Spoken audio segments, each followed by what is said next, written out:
Oh yeah, Friday night, we are back. What is going on, everybody? How is it going on this lovely, lovely first weekend of February for all of you out there? If you're here, if you're hanging out, I'm glad to have you. It means you are one of the many or one of the few individuals who are not with the many, many others we know at MegaCon. Yes, you guys, if you didn't know, this weekend is a really big comic convention down in Florida. It's called MegaCon, and lots of folks we all probably know from here, or a lot of folks we probably know from our spheres and stuff are probably down there hanging out. I know for sure the Ripperverse crew is down there. You know, our boy Andrew, so he won't be here tonight. So thank you, Corey, for making sure that somebody called me gay. It's not a math stream unless we let the audience know at the very top of the show exactly what they're in for, right? So yeah. Ripperverse crew is down there. Pretty much everybody. That Park Place crew is down there.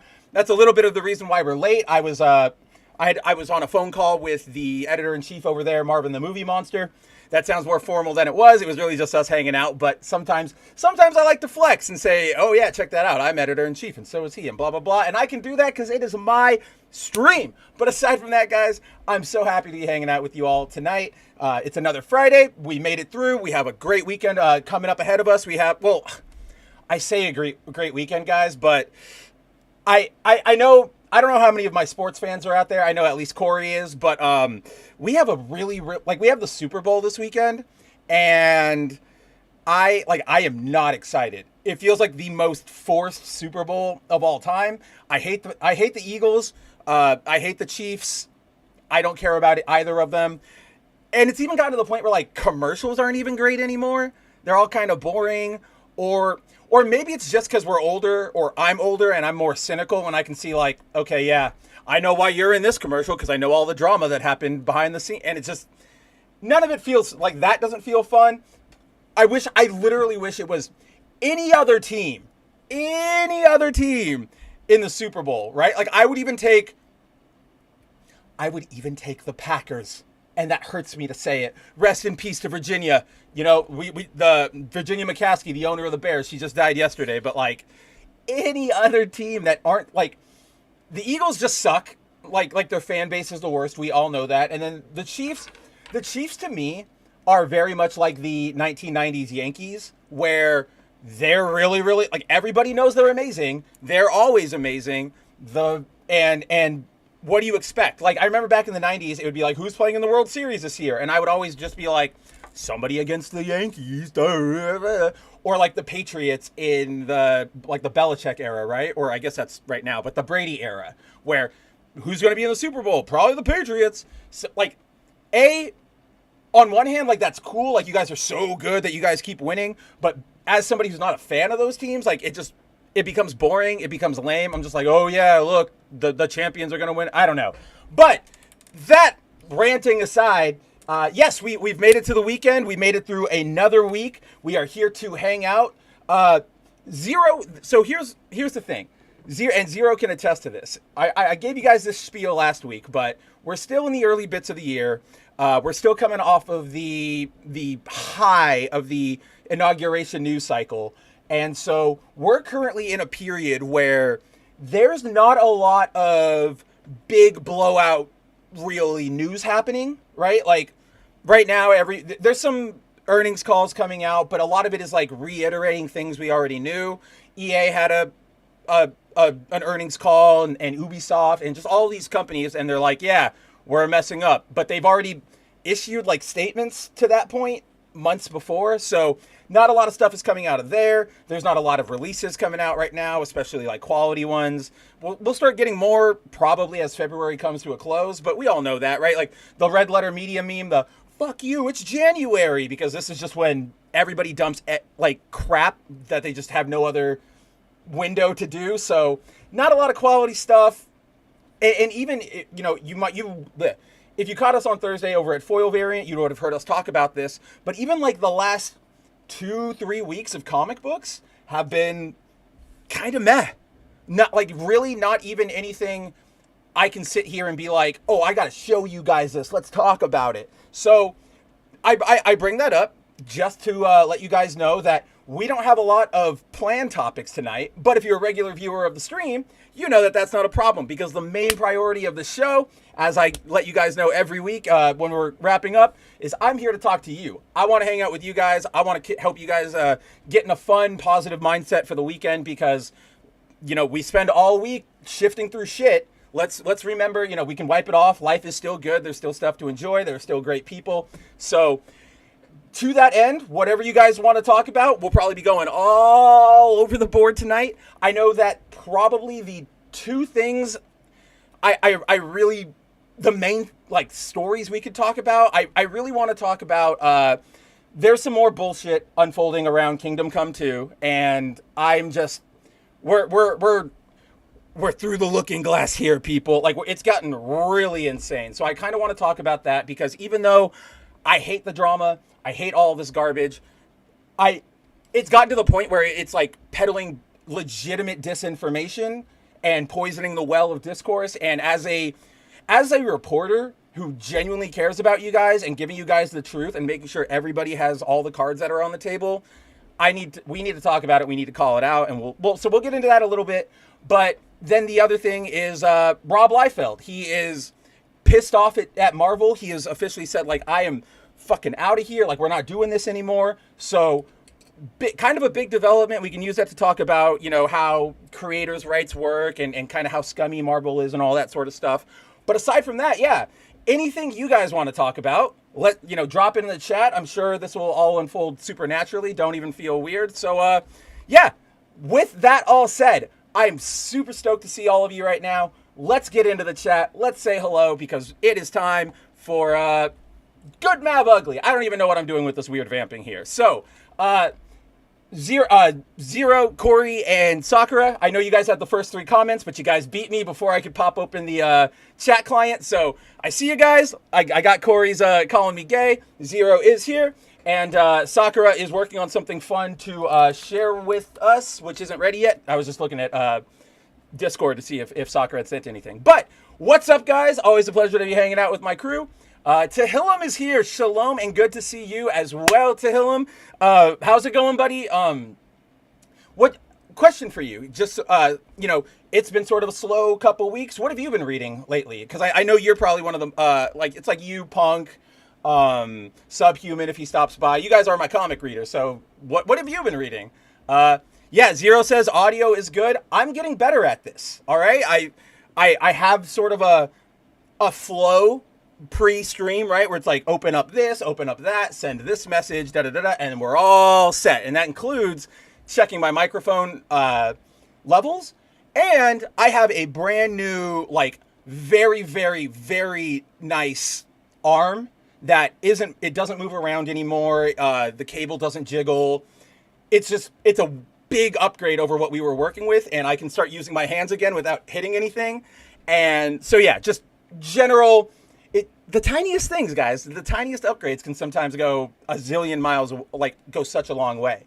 Because, again, remember, I don't know who will remember, because it was very early in the episode the other week, but Zero was like, your microphone is super far away. And so I had to get my compact comics, like my DC little manga-sized graphic novels, and put a stack up so I could bring the microphone up, because my arm was broken, or the microphone arm was broken, and the little stand for my desk was just too far away. So that, I mean, it's not, I'm not really blowing anybody's minds. We all probably have been here, but that's why I sound better, and I'm putting in effort. We're getting better. We're slowly, by the time we reach the 2025 wrap-up show for both here and Foil Variant, you're going to be like, whoa, it's a legitimate ESPN level production. And I only say ESPN because as corny and whatever as they can be, I think they do have some of the best, like, TV overlays and graphics and presentation and all that. Just so don't worry, we're getting better. We're getting up there. What's up, Punk? Speaking of, hey chat and Knucklehead, how's it going, brother? I saw your Punk recently shared he got the variant covers for this week's issue of Vampirella. One of them is it's what I was talking about last night on Foil Variant, the Elias Chadudikis. I don't know how to say his last name. I never know how to say it. But yeah, Eliza Chudidikis did a variant cover for that book, and it looks great. And you picked it up, and I'm super jealous. I really wish I could I want to, I see a lot of like Red Sonja or Vampirella or Sheena, like variant covers that just look gorgeous because they're drawn by J. Scott Campbell, or they're drawn by Frank Cho or Elias, and it's just like the ladies are sexy, but I don't know enough about them yet. Like I'm still getting into I'm still making my way through Vampirella. I haven't touched Sheena, and it's like I would feel like a fake like fan if I was just like, yeah, I bought that because pretty lady. I know there's nothing wrong with it, and if somebody else did it, I wouldn't care. But it's this weird like, I gotta hold myself to a higher nerd standard, and I will not be a fake nerd girl or a fake nerd boy, if you will, to make it all work. Corey, what's going on? Yeah, I'm not at MegaCon because I'm a loser. Oh well, I'm going to Dallas Fan Expo this year again. Hey, losers unite. There was a brief moment where myself, Mary Mayhem, who you all know, Andrew's girlfriend, lovely lady on her own, and a couple of our friends, we were gonna try to make it work and like get a trip down to Florida to surprise Andrew, but just didn't work out. We're all busy. We all have, just expenses, and you all know what I'm saying. No, again, there's nothing wrong with missing out on MegaCon. Cons will come and go. There will always be new ones. I am jealous that you're going to Dallas Fan Expo.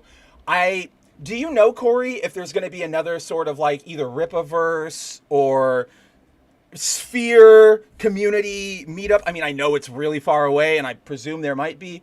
But if there is, I might roll on down to that one. So at some point, I want to roll to one of these conventions, not only to, say hi to a lot of you guys from outside in the Sphere who do happen to, go to these shows. Like, I'd love to say hi to Corey. I would love to meet my man Marvin in person and give him a big old hug. So I really want to do that. But of course, I want to go hang out with Andrew. I want to go grab a beer with my boy. So at some point, hopefully, we'll be able to cross paths. And not just me and Corey, but me and all of you guys, whether it's Fan Expo this year or another expo or Comic-Con later in this year, which I'll be at because of press credentials and all that stuff. So, no, nothing wrong with being here. In fact, if you're here, it's cooler because you are not in the vicinity of Andrew and getting his stank on you. Tehillim says, picked up a new figure today. Die figure from Dragon Quest. Dude, yes. Do you know what like line it is? Is it the Figu Arts or the Bam Presto one? Either way, I love Die. I'm really glad Die got that big burst of love like 3 or 4 years ago. He got, they remade, or they redid his anime. He got a new movie, which was divisive to say the least. I don't know if you guys saw it. It's a 3D CG animated movie that, how do I put this? I don't want to like spoil you guys. Just check it out. It's a very strong movie until the sort of final moment twist, which doesn't ruin the rest of the movie, but it also just makes you go, really? And it kind of just leaves like a sour taste in your mouth. But aside from that, like we got the, what was it? It was like a DS game or a Switch game or a PC game for Die, but it was just like the port of the mobile game. I only know about that because one of my best friends, he's not only a big Dragon Quest fan, but a specific like Legend of Die storyline fan. And so he's like, oh cool, that like I can buy this game. And he bought it and he's like, this is literally just the mobile game, but I don't have to wait 4 hours in between fights for my energy to recharge. And I'm like, it was on the box. I don't know what you expected, buddy. But yes, I love Die. I love all of that. Ma'am is a peak waifu, pink-haired kung fu girl. Like, send me home. Send me home even with her censored design where they gave her those tights. Like, I don't like that they censored it, but at least her butt looks good in those tights. Let's go that way. Let's see. Corey said, I did get my copy of Drunk 3PO's book in today. I posted a pic in Andrew's Discord. I did see that. Let's bring that up because I think it is really, really cool. It's in the Ripaden, right? Yeah, that's what I thought. So, let's open up I want to show you all. I don't know why that's the song I decided to parody right there. But I want to make sure everybody can see it and it's zoomed in properly. Let's see. Let's see. Jump to the web. Yeah, check that out. So, in case you guys didn't know, J. David, otherwise known as Drunk 3PO. I know we all know Drunk 3PO. I just like being a little snot about like, ooh, look at his real name. I would expect all of you guys to do it as well. Like, oh, Spencer Biculi, but Mav as you know him. But anyway, Drunk 3PO, in case you guys didn't know, he has this series right now called the Achromatic Chronicles. It is a children's oriented like graphic novel series. I don't want to say like young adult because that unfortunately has really low quality implications. Not like, wokeness or anything like that, but just like low quality of writing. But from what I've seen, I have not gotten my hands on these books myself, but from what I've seen from preview pages and things Andrew has shown me, it looks great. It is clearly selling really well, but it is the first book being sold through the Rippaverse's Ripasend distribution service. So really cool to see Eric, expanding out like that, especially to give opportunities to other creators. Super stoked that you got all three of those covers. Isn't there another one? Or correct me, because it might just be the lighting, but isn't one of them supposed to be like foil? Maybe one of that one in the middle? I can't remember. But either way, if you guys are fans, or if you want to support us in this, or us, like I have anything to do with this. If you want to support Jay, if you want to support the Rippaverse, go check out this book. If you have kids that you're trying to get into comic books and all that, and you are and you don't really have the time or the base knowledge to know right away where to get them started, this is a great spot to go. But yeah, no, I saw this and I was like, hey, that's really awesome. I can't believe like they're in the wild, like they're finally happening. Speaking of, oh man, this will be fun. Or fun might be a bit of a strong word, but it's going to be a funny thing for us to gamble on. But so I don't know if you guys remember. I told this story a few weeks ago on foil variant. I might have brought it up here because I thought it was so funny, but last month, the Rippaverse released this new hardcover collection of Trinity, or the Rippaverse Trinity, and it has Alpha Core 1, Isom 1, and Yaira number 1. I've told you guys all this before, and Andrew's aware of this, so this isn't like, oh, is he like undercutting his best friend? Like, no, it's nothing like that. But I don't generally go in for indie crowdfunding like projects until they've sort of proven themselves, right? Because I have been shellacked by too many projects way back in the day, both from independent creators and like genuine, the Wonderful 101 stuff I got kind of shellacked on. And that was out of Platinum Games and from Hideki Kamiya, right? So ever since then, and I had like a lot of bad experiences when I was younger with just online selling in general. Again, another piece of Mav lore I think I've talked about, but when I was like, so I grew up really, really poor, right? Like my parents were divorced. My parents each had their own income, but they weren't making that much. So it was really sort of a struggle from time to time to get by or whatever you want to say it.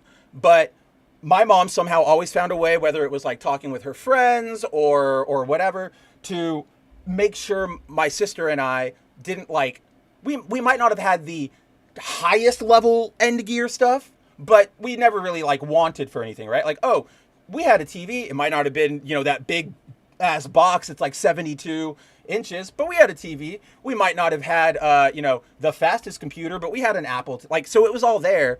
But one year, my mom, I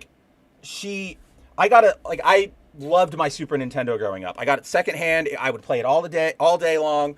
My cousin got a Nintendo, and that's what got me into it. So I eventually got a Super Nintendo, and I played that years. And then eventually, GameCube starts coming along. I had a Nintendo 64 that I like saved up chore money and all that fun stuff. I'm sure my aunts and uncles like gave me more than I was like earning, but hey, that's part of being a kid. But anyway, when the GameCube came around, my mom was like, I'm going to try my hardest to surprise my Spencer with one of these. And she went on eBay and she found a really good deal that was like a full GameCube with 2 controllers and some game, and I don't remember. And she's like, "This is going to be perfect." And she sent it, and she ordered it. Completely ripped her off.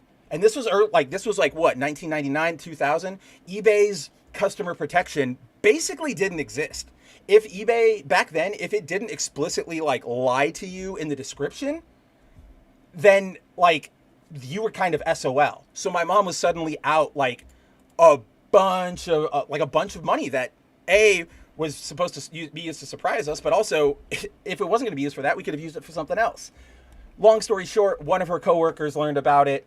I guess he had like a brother or something who worked at some, again, I'm a kid. I don't know how high level the friend connections went, but she was able, like this friend was able to like snag a GameCube with like 2 games. And I think it was like the Costco bundle or something, and gave it to me and my mom for Christmas. It was amazing. It was one of those like human miracle moments. But the point of that story is that I'm really, really wary of any online retailer that doesn't, like, if you don't have some sort of like contingency, I don't really want to buy from you, you know? Like, I'll go, sure, I might find like an indie store online. I'm like, oh, this is a weird looking website layout, looks kind of lazy, but I see that they have a genuine like PayPal storefront. I'm like, okay, I will buy through this, because at the very least, if this all implodes, I know PayPal will help me out and I'll save my money. So I don't really like crowdfunding early on, especially when people go like, you know, again, no contingency, no safety net for if something goes wrong. So again, not a discussion on the quality of whatever item it is. It is just like, my personal thing is I'm going to wait for the trades. I even did that with Common America, right? Saw the first issue. I saw Tim Lim and Pellegrino and Ernst like working on it. It was great. I was super excited, intrigued, and then I was like, but we'll see. You know, I don't want to dip in my money into something that might not go anywhere and not like disappear, but if they just make one Common America comic, I would be bummed out, right? So I was like, we'll see. And now Iconic Comics has grown. They have omnibuses, and I have all of the Common America omnibuses. There are 2 one-shots. This is crazy. Guys, they're getting one-shots in actual comic book stores next month, like March. It's wild, but I have both of them on pre-order. So all that to wrap back to here, I don't have Yaira 1, Alpha Core 1, or Isom 1, because I was like, we'll see. I'm all in on supporting you, Eric. But let's just see, like, you know, if this actually goes anywhere. And it has now. And so he released this hardcover. And I was like, that's what I want. Limited hardcover, foil, like, give me that. Went to order it. And so I waited until the last day of the campaign, because it was the holiday season. Had to wait for payments to clear, come in, all that sort of fun stuff. Last day of the campaign, I'm sitting there, log in, maybe like 12 hours before it closes, and you know, I ordered, I put it all in, and I'm like, got it, we're good. I then, you know, go do something, and then I go to bed. Because I went to bed, I missed an automated message from the Rippaverse system that was like, hey, you didn't put in your phone number properly. We can't complete this order. It's being canceled. If you'd like to place it again, go ahead. Of course, it's a limited thing. The window closes while I'm asleep. I wake up in the morning and I'm just like, are you kidding me? And again, it's not a rip-a-fall. It was completely mine. I typed in my phone number wrong. I left out the last 4 numbers for some reason because I just brain farted. But I was like, Andrew, if you ever find one that like fell behind a cabinet or something, like just let me know and I'll pay you for it. Like, I'm just really bummed. And then I was talking to Andrew about this the other day, and because I was like paying off my credit card stuff, and I saw that a charge from the Rippaverse went through, and I was like, oh, hey, Andrew, just wanted to let you know this happened. Not a big deal. Like, I'm your friend. Like, I know Eric professionally, so I'm not like gonna throw a tizzy. If you guys just even want to keep that 100 for store credit, and I'll buy something else later, whatever, not a big deal. But just think you should know in case it happens to another customer, right? And Andrew was like, oh, let me check that. And we both had this like pause moment because he's like, your order is there. Like, it's going through. And I was like, are you kidding me? And I even showed him like the order cancel thing, like the email. So in reference to like, this is going to be fun, both Andrew and I currently have no idea if I'm going to be getting one of these. So place your bets on whether or not I end up getting the Rippaverse Trinity cover. But yes, that long tangent off of Corey's purchase of the Achromatic Chronicles. Gonna do my part here because my boy's not here. Go check out the Rippaverse. They've got Yaira #2 up right now that you can pre-order, as well as the Great War of Separation from good old Chuck Dixon. So get out there. You know what it is. They got their 4 covers. They got their regular, their special variant, their classic variant, their foil variant. Go check it all out. And with that, that's enough wanking off Andrew. He can wank himself off. Yes, Corey, exact. I hope they both lose. I want the only outcome I want to see from this Super Bowl is the ending of is that scene from The Dark Knight Rises, where the Gotham football team is like playing a game and Bane blows out the stadium underneath them and they all pretty much die except for dang it, because okay, that team there was the Steelers, so like the 2010 Steelers or whatever. I forget who was that running back. The one, because if you guys remember, one football player survives the come on, who was it? Hines Ward, that's who it was. Hines Ward, amazing wide receiver for the Steelers. He is that player who like catches the ball and is outrunning the like cave-in and then turns around and looks and was like, oh wow. That's the only outcome I want. And I don't want anybody like standing to look back. Like, just goodbye Philadelphia, goodbye Chiefs. Corey says, I've been checked out of the NFL for a few years. Tried to get back into it, but I'm just not a huge fan of the NFL anymore. I prefer college football more. Okay, so I actually, when I was like, oh yeah, let's talk, like I'm going to bring up sports really quick. I was like, of course Corey will know. And then I was going to be like, who's your team? But this clearly answers my question. I know that's happened to a lot of people, that they've sort of fallen out of the NFL. And you know what? It's not all political, right? Like a lot of people we remember back in like 2017, 18, when the NFL, like every company was going really high on their virtue signaling horse. Lots of people got fed up with it and turned away. And that's, you know, I get that and that's fair. You go do you. But I'm sort of, what am I saying? Like I'm showing the other side is lots of people have just tuned out. All of my best friends, like I have a group of about 10 or 12 friends from high school who we still talk. We're still really close, yada, yada. We used to play fantasy football every year. And we had done it since we were sophomores in high school. Like if I pulled up our league, you would see the years were consistent all the way up to like 2018, when I don't know what happened, but my friends just were like, I like one of them had a kid and he's like, I just haven't been paying attention this season. Another got like a new job. So like things happened and people just fell out of it.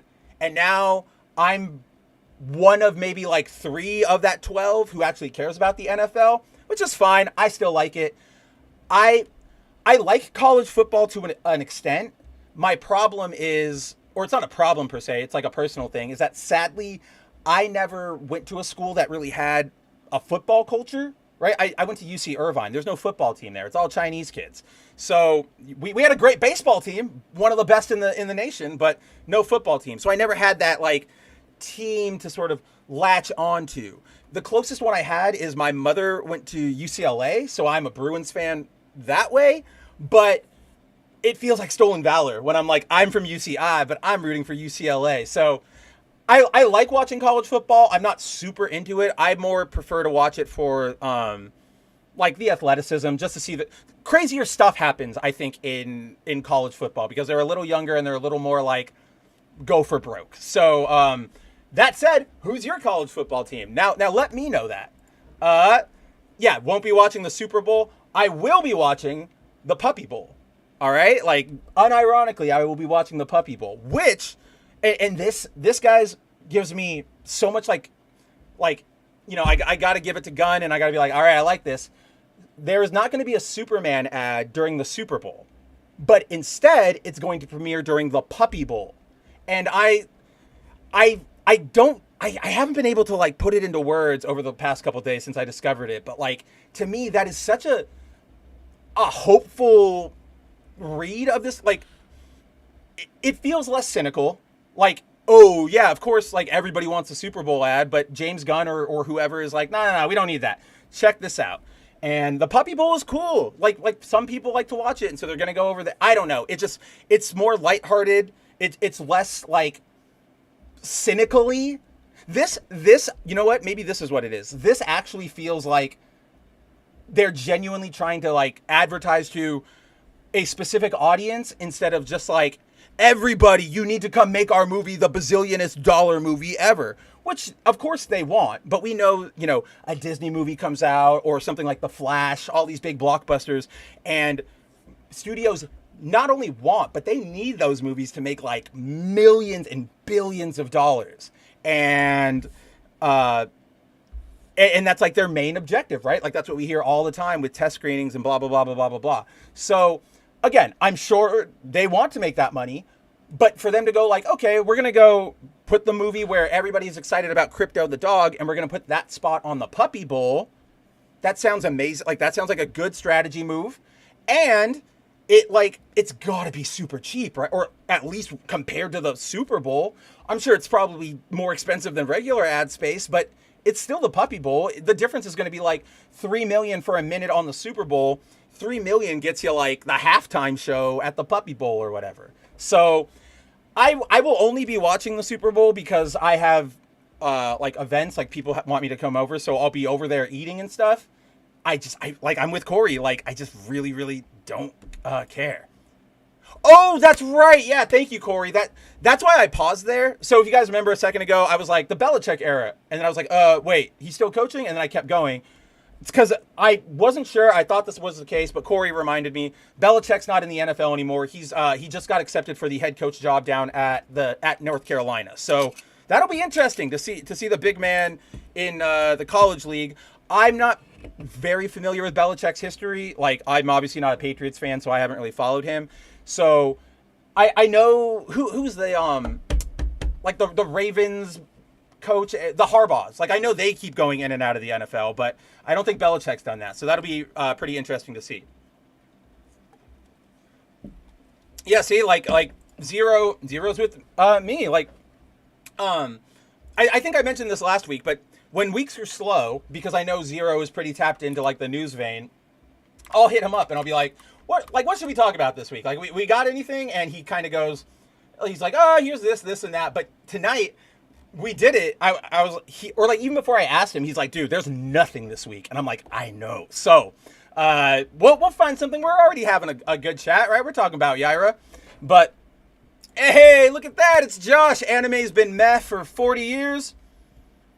Wait a minute. That's like when anime started. You're wrong. Like that's what Saint Seiya was in the 80s, sir. I know you like Saint Seiya. Oh, hey, Timon. Hey, yo, you're late. You are never late, my friend. How is it going? Glad to have you, especially considering we haven't seen you for the last 2 weeks. I hope everything was fun. I hope you had a great time, like with your family and traveling and all that stuff. But yes, definitely missed you, amigo. Yeah, Punk says, I like to buy the cosplayer covers of Red Sonja. Yeah, no, they're all of those covers look great. And I genuinely sit there and I'm like, I like that, the way that lady looks, but it's like, I need to know Vampirella in case, just that one situation. Like, what if I'm standing, like, I walk out the store and somebody goes like, oh, Vampirella, I love that. Are you, like, super caught up? And then I'm like, no, I just like the cover. Again, I wouldn't care if that was my situation, but me, I just have this weird thing where it's like, no, I want, especially when it comes to comic books, I need to be true. Oh yeah, don't know if they're gonna have a meetup down in Dallas. Just figured they will since they have the last 3 years. But I'm going because I have other YouTube friends going. Yeah, that's what I mean. Like it's way too early. There's no way there's any schedules made. But I'm sure they'll have something, even if it's not like a big one where they put up like make big old posters or whatever. There'll still be some informal one that they'll talk about on Twitter or whatnot. Yeah, I know that the next meetup after Vegas is in April, or the next meetup after MegaCon is in Vegas in April. My April is like pretty slammed right now, so I don't even think I can add anything onto that schedule. Okay, none of those are the foil covered ones. Okay, there was just, I think it's like the glow coming off of the green orb where I was like, oh, that looks a little foily. So and I know a foil one exists, so I was just a little like, blah, blah, blah. Okay, yeah, the one on the left here. Let's go back here so we can see what we're talking about. Was it? Nope. Where? There it is. So, yeah, Corey says the one on the left is cover A, and I got that one to read and to match my OG copy of Blue, and the other for Jay to sign. Yeah, that's a good strategy. I am always, like, so nervous. Like, I even told Andrew, like, with my Rippaverse books, like, because I get the foil ones, I feel like I got to put on, like, nitrile gloves and, like, use tongs or whatever to, like, flip the pages. I feel like I don't want to mess them up at all. Andrew told me that he has his copy of Yaira is slabbed, and it's a fucking 10. He has a 10 slabbed Yaira. And I don't know if you guys remember, we talked about slabbing way long ago. Like, that was a really early episode we talked about slabbing. But that, you basically don't get a perfect score. That means it is near the most perfect copy you could have printed into existence. And Andrew told me that, and I was just like, how is that possible? Did he print it right into the shell? Let's see. Yeah, okay, yeah. I knew as soon as I was like trying to think of him and I wasn't caught up with the chat, I was like, I know Corey will know this one at the very least. Like, I know he'll know who this is. Shinkai, what's going on? Don't worry. This is not a sports-centric show, and it is mostly just me going like, I am not excited for the Super Bowl that is coming up this weekend. Don't worry, I'm not going to get into stats or players or any of that stuff. It's just sort of a, woo, yay, the best. It's sort of like if you got like, here, I'll put it into more relatable terms for all of us. It's sort of like if we had a Dragon Ball Z arc where it was a fighting tournament and everybody's fighting, and then it comes down to Goku and Vegeta. Like, we all could have predicted that. We all know. Okay, yeah, they're great. We love them. We know why they're the best. But we've been here, man. Like, what am I? Okay. Hey, there we go. LSU, great football team and a great baseball team. Not a bad pick for a school at all. I do know that LSU is mad, like, skilled in sports. $37 for a shirt. That's more than a tour shirt. It is. Hold on. Volume. First off, Volume Dealer. Second off, Volume Dealer is talking about the Yaira Trident shirt over here. It is pretty expensive. I'm gonna be honest with my opinion. It is a lot. I do give them a little bit of leeway because I know that they don't have as big of like a production contract with a lot of these places. So while a tour, a band like, let's say Blink-182 goes on tour, they can, order batches of 4 million shirts, and that'll bring and the production people will be like, okay, if you want that, then we'll sell them to you for $5. And then they can go, okay, fans, you want it? Here's $10, $20. But since I'm sure the order stock is lower for this, that makes sense. Again, I'm not going to buy a shirt at that level. It's just, I wouldn't feel right about it. $37 is like genuinely a sizable chunk of change. But I also am not going to fault anybody if they want to spend it on that, because I've spent. Do I even have it on my desk anymore? I don't. But like, I spend kind of like money that I spend amounts of money that people would say is ridiculous on other things that I like, right? Like earlier this week, when I went to my local comic book store on Wednesday to pick up my books, they have a case of like Magic card singles, and I bought one card I was looking for a deck for $7. And somebody might go, you paid $7 for a single card? Same sort of thing, right? So, but no, I think it's expensive. Maybe someday, or hopefully someday, when they expand and maybe they open up like a flagship store, they'll be able to bring those prices down. But no, I do agree that is a tad bit higher. Tehillim says, hopefully should be home soon from the city after collecting my comic book haul. Hey, finally, yeah, good. Grab that for the weekend. I don't know if you heard me say this earlier, Tehillim, but like, it's a bit of a slow week. Don't expect a lot. and that's coming as someone who, like, A, really likes a lot of the books that came out, and B, like, read a wide swath of them. Like, in the last 2 weeks, we've gotten an Ultimate X-Men, an Ultimates, Naruto and Teenage Mutant Ninja Turtles #2, a Phoenix #8, the Absolute Superman #4. All like solid issues, but they're all sort of like the exposition issues. So it's sort of just like, all right. Like if you go back to last night's foil variant, Andrew and I spent 90% of the show on Batman from this week, and most of that talk was spent talking about the like run in general, the issues from before. So a little bit of a light time right now is all I really have to say. Oh, dude, Bill Belichick sounds like a Bond villain. Dude, he looks like a Bond villain. In case people don't know who Bill Belichick is, like this guy, again, not a sports show, Shinkai. This guy was the coach of the New England Patriots during the years where they were absolutely blowing everybody away with Tom Brady. He's like known for sort of being gruff, a little emotionless. Like, so we all might have seen this. These photos are floating around right now because some award show, I forget what it was. I think it was like the NFL Honors show or whatever happened this week. And Bill Belichick showed up, and this is his girlfriend. She's 24. He's like, what is he? He's like 70 or something.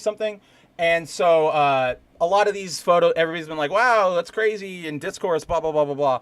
But this is like the most emotion I've ever seen him show. Like, just a barely crack of a smile. So I definitely think he would be a Bond villain. Yeah, 71 or 72. At least I was in the range. I got there.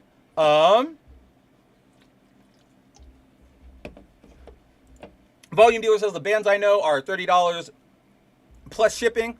Depends on, again, and so like that depends on the band, right? Like I have my pop punk emo bands that are underground or whatever, and they'll have a $30 shirt. But then you go for a bigger one like Blink-182, they're gonna have it for cheaper. But just basic economics. I'm not even like talking down to you. I'm just saying like that's what it is. And yeah, but I still agree with you. Still a little bit high of a price point. Yeah, Punk says, I put the variant covers I wanted to put in frames this week, but I put protection binder sleeves instead and hung them up on my closet. That's cool. I am so jealous because right now I don't have the space to put a lot of things on the wall. So I have a lot of comic books that I have been specifically buying to use as art pieces for the, to put in the office of my next location, wherever that might be, whether it's a like actual warehouse operations building that I own or like my own place, whatever. But yeah, like I've got like the J. Scott Campbell X-Men variants. I've got the Peach Momoko design variants from Ultimate X-Men. I've got foil covers for the new Power Rangers Prime series that's coming out, which is garbage. Don't get me wrong, the series sucks, but the covers are pretty cool. Like they're all foil. Here, I'll show you guys. Variant covers. So yeah, it's like okay, not that pink one, but these are what the covers look like. This is the Red Ranger one. So they play with the negative space. They have the logo and then the Ranger sort of fading into it. All of the red is completely like texture foil, and they're doing one of these for all 5 of the, or 5, 6, whatever of the main Rangers. Quick asterisk, because I know a couple of you have heard me bitch about this a lot, and you're all probably going to be scratching your heads going like, what the heck? So, yes, you might have noticed that I just said I am buying this series of Mighty Morphin Power Rangers variant covers for all 6 Rangers off of a series I don't like. So you might be going, Mav, like, why would you do that? It's Mighty Morphin. You talk all the time about how they need to move on and we need to be over this and stop supporting that. And it's true. I do say that. I have also said that one of the main problems with Hasbro's over-reliance on Mighty Morphin is that if they were, like, let's say they release a set of toys right now, right? Or let's like take this variant cover set. Cool. I've got all 6 Ranger figures. I've got all 5, or I've got all 6 covers. Well, if they go, okay, we're doing Mighty Morphin, like 5 years down the line or 2 years down the line, we're doing Mighty Morphin again, and we're doing another set of the 6 Rangers. I go like, I would, if I had them, I would go, well, I've already got them. I don't know if I need to start collecting like this new set. And then as that keeps going, it's like more Mighty Morphin. I don't need that. Whatever. I've got my fill. I don't really have my fill of Mighty Morphin things. I have all of my toys from when I was a kid, which like I have the complete line of those, the ones where like they had a human head and you could like push down on their back and it would open up and it would like flip into their Ranger helmet. They're not in the best condition because I was a kid and I probably lost all of them, but I've got those. But I don't really have Mighty Morphin stuff. So I saw this Red Ranger one on the shelf at my LCS, and I was just like, that is so damn pretty. Just the composition of it all, the simplicity, the foil. I gotta do it. So after I get this, like, I'm not gonna be looking to buy any Mighty Morphin stuff because I've got my fill. So don't worry, guys. This is just me getting my like first serving of Mighty Morphin stuff. I'm not here to be like, give me everything, give me everything. I just Bruno Redon is he's killing it right now with these covers. Yeah. Punk says, I watched the Thunderbolts movie trailer and the Daredevil Born Again trailer this week, and both of them look good. So I disagree on Thunderbolts, but I'm cautiously optimistic for Daredevil. So, Thunderbolts, we've talked about it on this show before.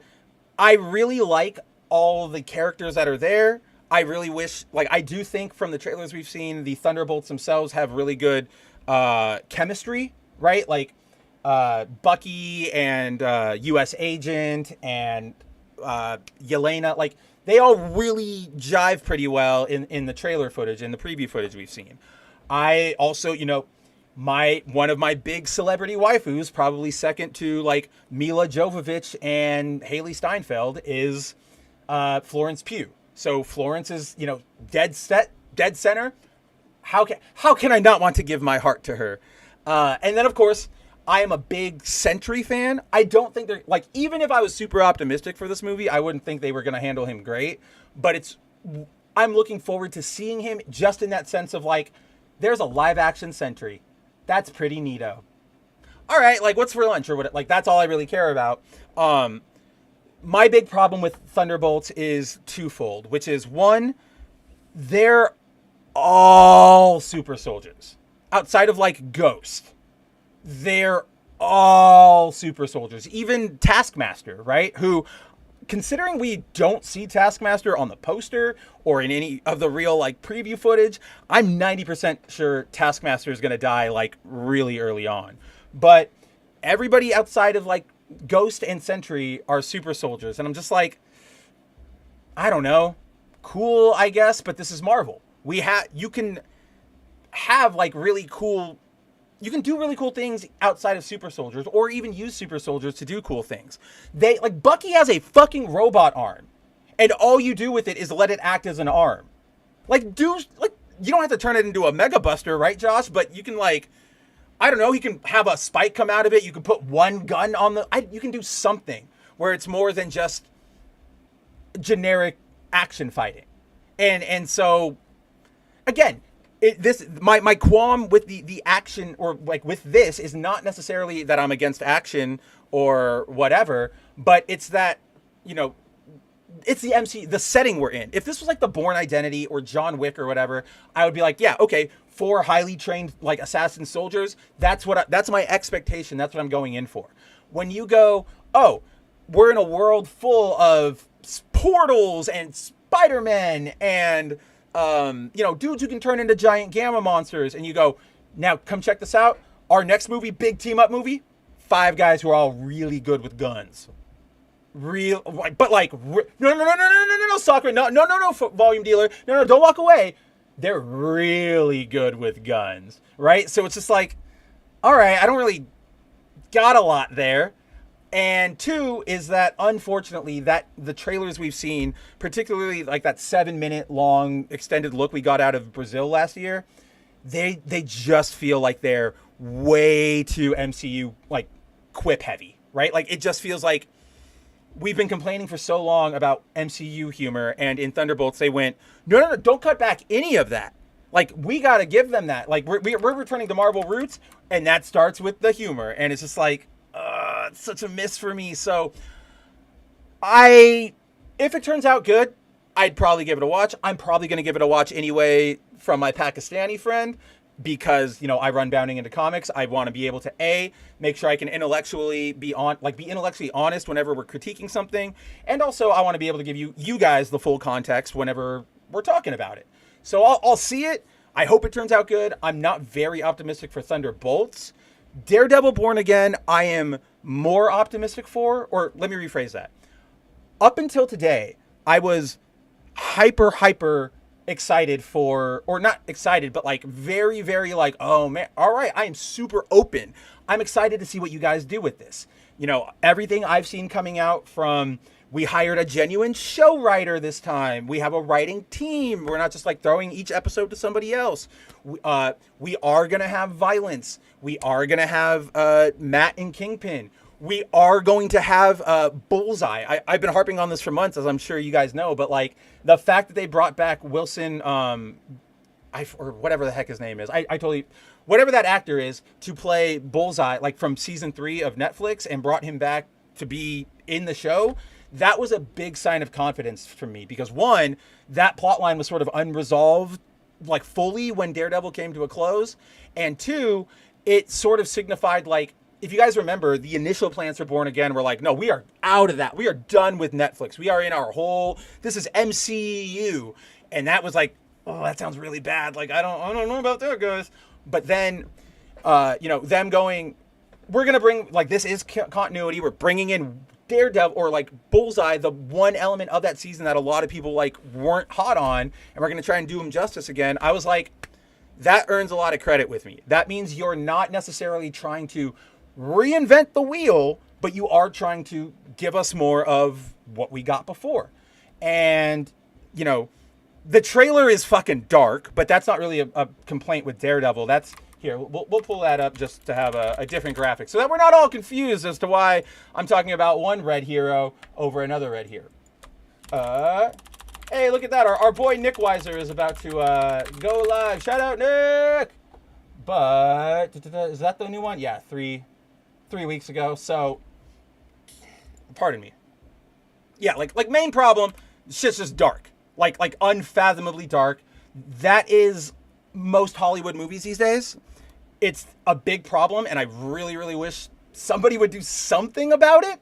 Just like, I've seen, there's this thread going around on Twitter right now where this person was asking, like, why the hell is there all of a sudden this big resurgence of love for films from, you know, early 2000s or mid 2000s that were admittedly kind of really crappy, right? And the person pointed to like the prequel trilogy and the 2000s Fantastic Four movie, because that's the one that's been, you know, making the rounds lately. And the most poignant reply I saw in the thread was that the reason people are being so nostalgic for less than great products is because they at least like still presented movie magic, if you will. They still had color and contrast, and you could see things, and they had a charm to them that was way less cynical than the world we exist in now, which is the post 2008 market crash, the post 2020 COVID recovery. Like, the economy is now in this weird place, especially in the West, where all that matters is line go up. It doesn't matter what the quality of what you're doing is, as long as that line, that stock market price, goes up. And so, that, you know, back then, of course, they still want to make money. Don't get me wrong. They still want their stock prices to get up. But at least from a viewer, audience level, it didn't feel like the main point of this was just give us, you know, $20. It felt like, give us $20 and we'll give you something. But now it just feels like hey, this is a Marvel movie. Give me your damn $20. You know what you're supposed to do. So, so to that end, and I'm just going to pause it on this shot, 'cause it's kind of cool. But, so all of that said, I was pretty stoked. Today, they, I think it was like the showrunner or the director or something, came out and he was giving this interview, and he said, one of the things we'll find when we pick our story back up is that Vanessa Fisk has taken over parts of Kingpin's empire while he's been fucking around with Echo. But so like, but not in a like I'm a bad bit, like it's my empire now, but more like it falls to me because I'm the Kingpin's wife or whatever. I'm willing to see how they execute it, but that does worry me because I'm like, that was sort of the main point of King, like one of the big aspects of Kingpin's character was, do not, like, my wife is not connected to this. Do not tell her anything. Like, she is not, if I go down, if all of this implodes, she gets, like, she is able to walk away. She'll have all my money, sure. And that's all ill-gotten, but she won't know how I did it. She won't have any, like, evidence. Like, that's what, a very weird, twisted form of, like, love.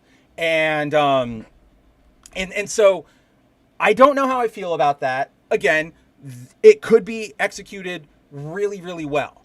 But if just off the jump, on a reaction, I saw that and I went, don't know about that. So still really interested in Born Again more than I have been for any Marvel project probably since No Way Home. But the comparison is like No Way Home was up here, Daredevil was like up here, right? Like not on the same level, but I'm at least in, like, my interest is piqued by this as opposed to things like Shang-Chi or What If or Fantastic Four. So still excited, just a little wary, but who knows? Marvel could stand to impress us. I just don't think they're going to. And I find it funny that Punk didn't mention anything about Captain America Brave New World. Not that Punk would be like a unilateral defender of it, but I think that just speaks to the fact that ain't nobody excited for that right now. Let's see. Oh, we already read that comment. Josh says, had a friend who bought comics only for the covers. He read them too. Huge Marvel fan, DC hater, bought the comics, read them, removed the cover, trashed the Okay, at first I was like, yeah, that dude sucks, because it's like, okay, you know, read the thing you're buying, and also, like, that guy is probably giving money to runs that are really bad because he just likes the cover. And, like guys, who is it? Like, Julian Tedorosco, Frank Cho, and like Scott Campbell, they keep getting put on all of the like terrible books. Like, who was it? Like Pablo Villalobos and Frank Cho both did amazing sweater weather swimsuit shots of Wonder Woman for these last 2 years. They're on Tom King books, and I'm like Andrew and I have like made this agreement. It's like we will not let that evil into our house, no matter how gorgeous the cover is, because that would be supporting that run. So your friend is like insane. I don't know. I've never seen anybody, like, again, had me in the first half where it's like, you're stupid, but all right, whatever. Then you go for removing the cover. Like, I think I maybe removed covers from comics when I was like 6. And I was like, I want this cover on my binder, but I'm 6. And I'm also not, I mean, I don't know what your friend bought, but I was also just buying like the regular newsstand editions of Amazing Spider. Like, nothing special was happening in the books when I was 12. We were in the post Clone Saga fallout. It was a really bad time, but that kind of hurts my soul. That hurts my soul more than you leaving me for like 7 months, Josh. That's how much it hurts. That Dan Mora art was for the movie. Which Dan Mora art? If you're talking about this, the foil cover was not Dan Mora. That's Redondo or Bon Bernardo. I'm pretty sure he's Filipino, a Filipino artist. But let me know which one you're talking about. We can just pull it back up, and we can look at it and we can talk about it. If they X the Sentry, I will be livid. I'm pretty sure you mean kill, right? Yeah, because you're gonna like X off his list. If they do kill the Sentry, here's the problem: there is no logical, sensible way for that to happen. This is sort of the power scaling problem we talk about a lot here, like you guys in the chat. I know Andrew is really, really particular about this. He's basically like the Rippaverse power scaling czar. Like he's very particular about it, because power scaling needs to be handled really well. Because if you let your power scale get way out of hand really fast, things start getting ridiculous and hard to follow, and you have to start always upping the ante, right? Like, it's really hard to go, here's our world, like, we just had a world-ending threat, blah, blah, blah. Now we're going to go stop a bank robber. That's why, like, the Fantastic Four, they don't fight crime, you know, in the comics. They stop Galactus, and then the next day they're going off into the negative zone to save another dimension, because those are sort of like the right power scaling things. In the I gave this. Did I give this example last week? I know I gave it on 01, but I don't know if I gave it last week here. I think it's a good analogy for, or like example of what I'm talking about. But in fiction, in terms of power scaling, think about Resident Evil, right? Now, there's a reboot movie coming from the guy who did Cannibal, or right? Is that what it's called? Barbarian. It's a great movie. I like it. Just couldn't remember the name. So he's coming out with a new movie. If they reboot that movie, and remember? Do you guys remember? If you guys remember the first, the Mila Jovovich Resident Evils, they started. Their first few enemies were like lickers and like the zombie dogs. Alice really didn't deal with like zombies proper, except for like a second when she pops out of the facility at the end of the movie. Then the rest of them go on their own way. But in that first movie, you start. That's basically it, right? Let's say in this new movie, if you really wanted to build tension right, what you do is sort of like what you do in the game. You would have your team, well, and we're going to, in this scenario, in the way you do it right and the way you do it wrong, it's going to be the same setting. I'm just going to switch up the elements in it. But let's say the movie is going to adapt, and again, hypothetical, we know nothing about it. Let's say this movie would adapt the Resident Evil 1 plot, like that's what they're going for. I'm not going to say 1-to-1 because even if they aim for that, it rarely ever happens.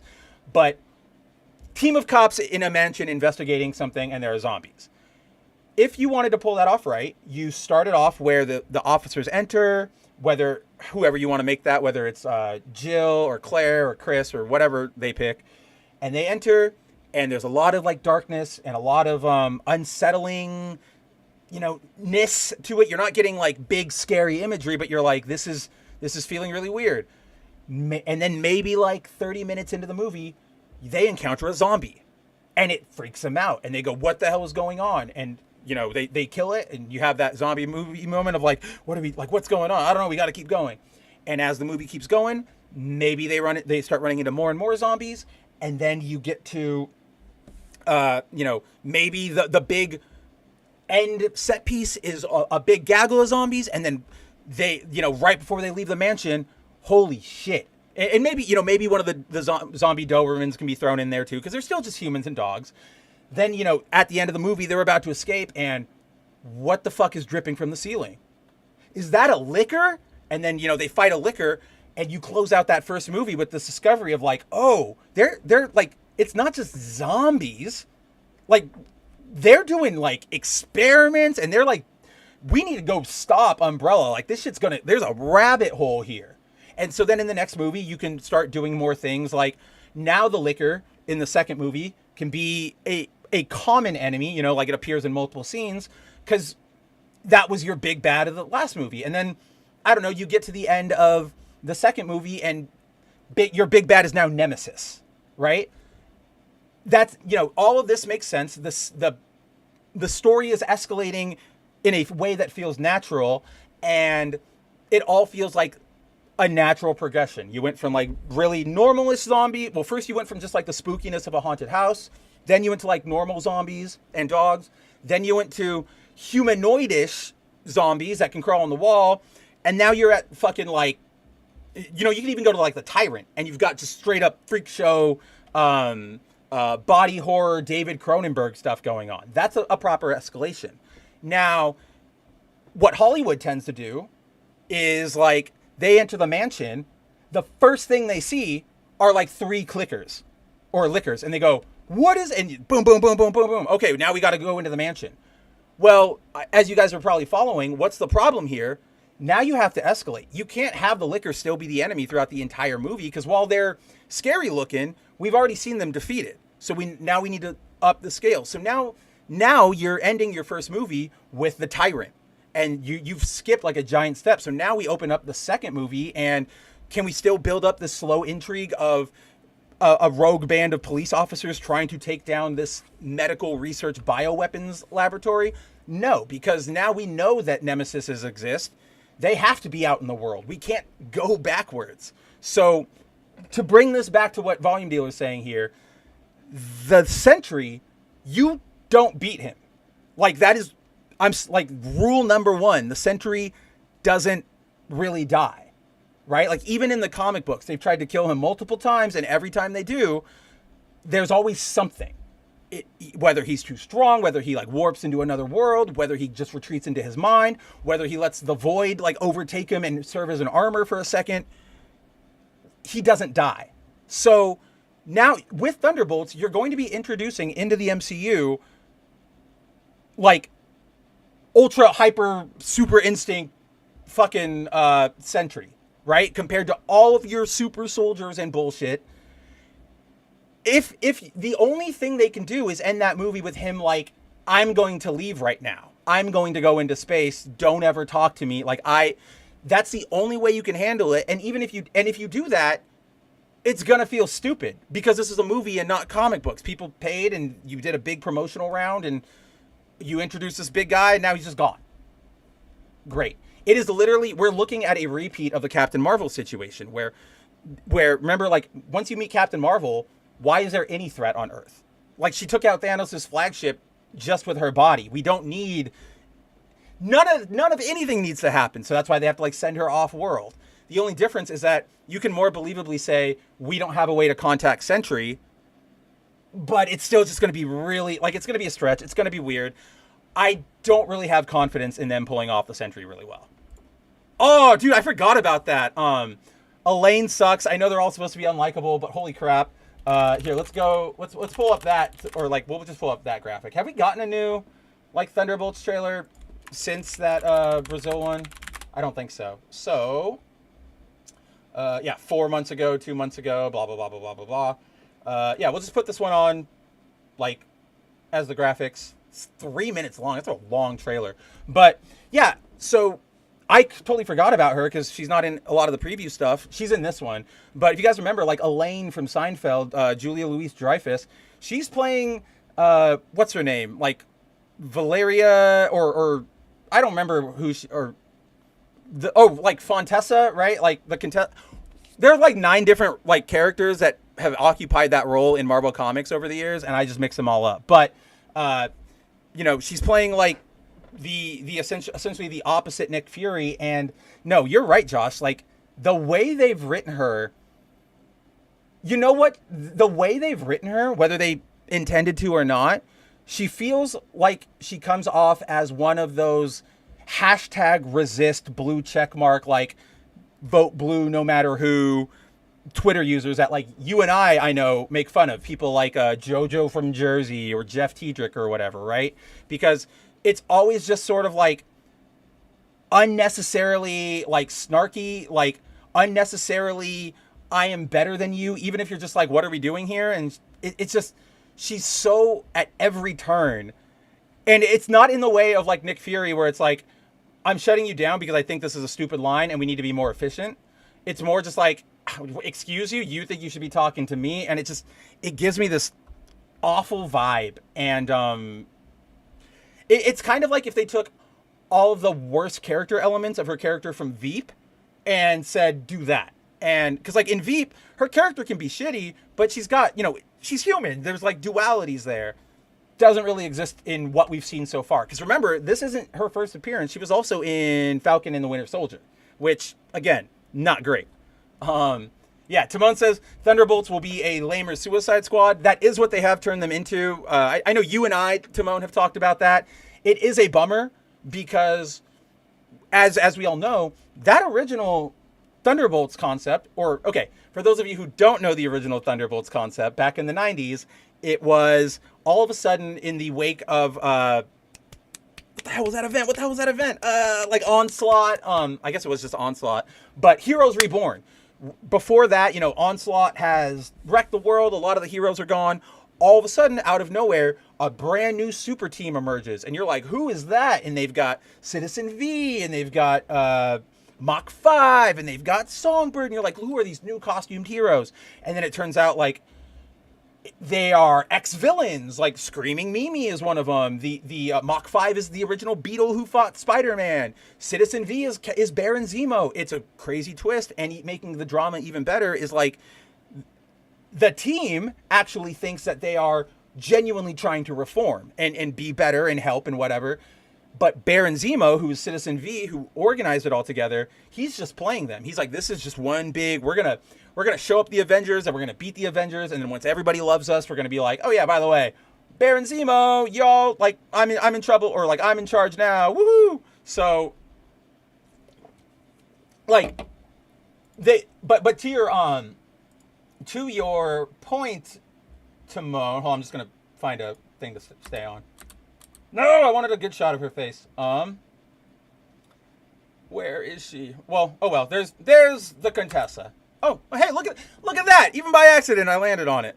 But no, you are completely right, Timon. This, where we are in this project now, like the fact, like how it exists in this form, is 1,000% a result of we got to ape Suicide Squad. And here's what's fucking crazy to me is that they've tried to make like the Suicide Squad a thing for years now. It doesn't really fucking take. Like, ever since they did the first movie, right? They were like, we're doing Suicide Squad. And you know what? Credit to where credit is due. That original DCEU, they beat Marvel to that punch of like, here's a team of bad guys that have to do good guy things even though they don't want to. Again, it's not the Thunderbolts here, but there is a version of the Thunderbolts that Marvel had way before the Suicide Squad movie that did do that. They're sort of unrelated to that main team. It was name only, whatever. I'm diverging. But, what was I saying? Oh no.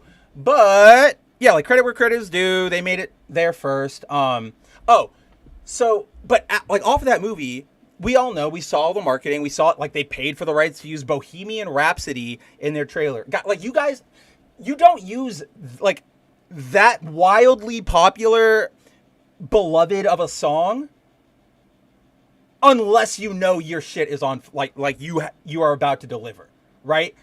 And so when you use that song, you're setting high expectations. That they knew what they wanted with this. We saw crossovers everywhere. We saw every piece of merch. And since then, we've seen like every reboot of a publishing line. Got to have a Suicide Squad book. Got to have a Suicide Squad crossover event of some time.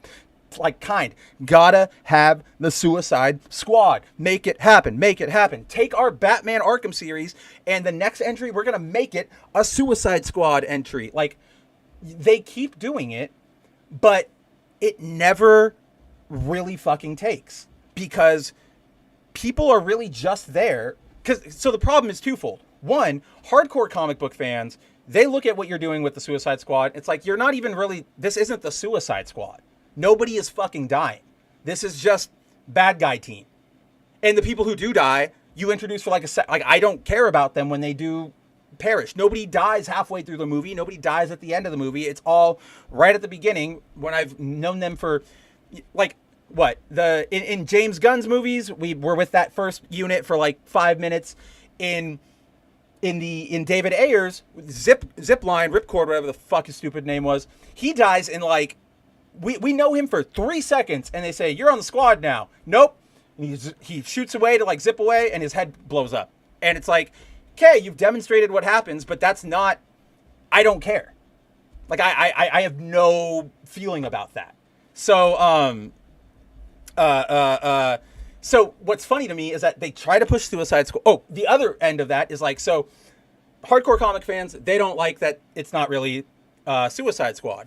And then on the other side of it, really what gets people in seats and even sells Suicide Squad at all is Harley.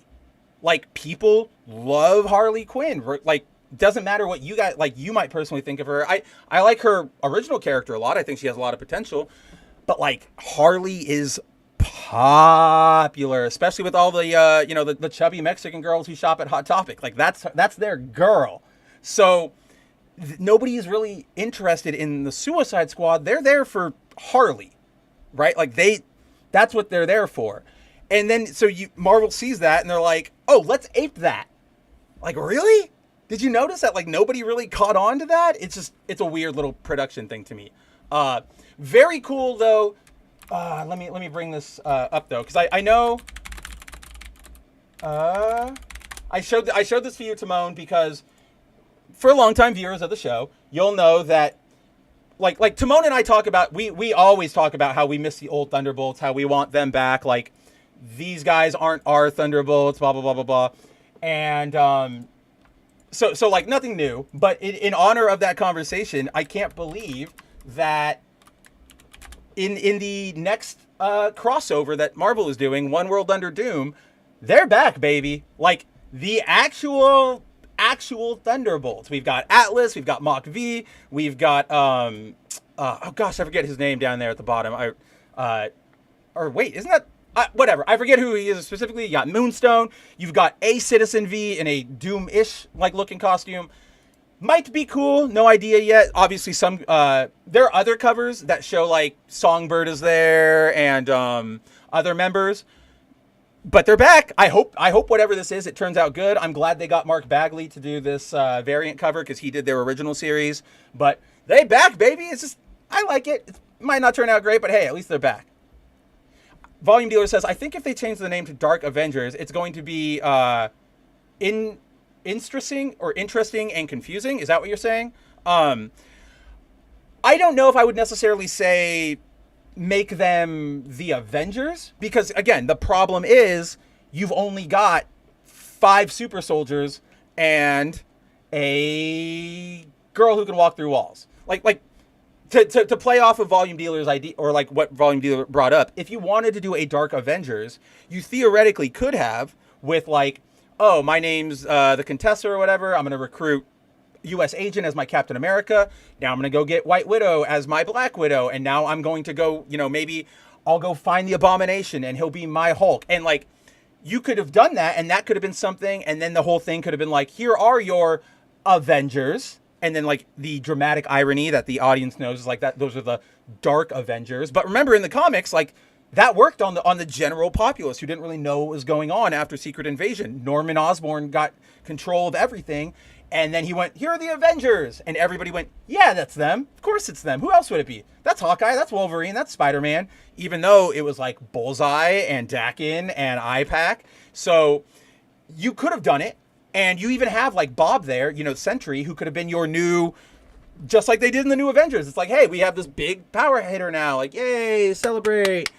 But the problem is they didn't put anybody there. So you can't, if you're trying to be like, hey guys, I'm your new top cop, I'm your new Nick Fury, and I've got your new world-saving super team here, you would instantly be like laughed out of the room if you just went, here are my 5 gun users, right? Because first question, no Iron Man suits, no, you didn't even want to use like Whiplash's technology to make something off of it, like seriously?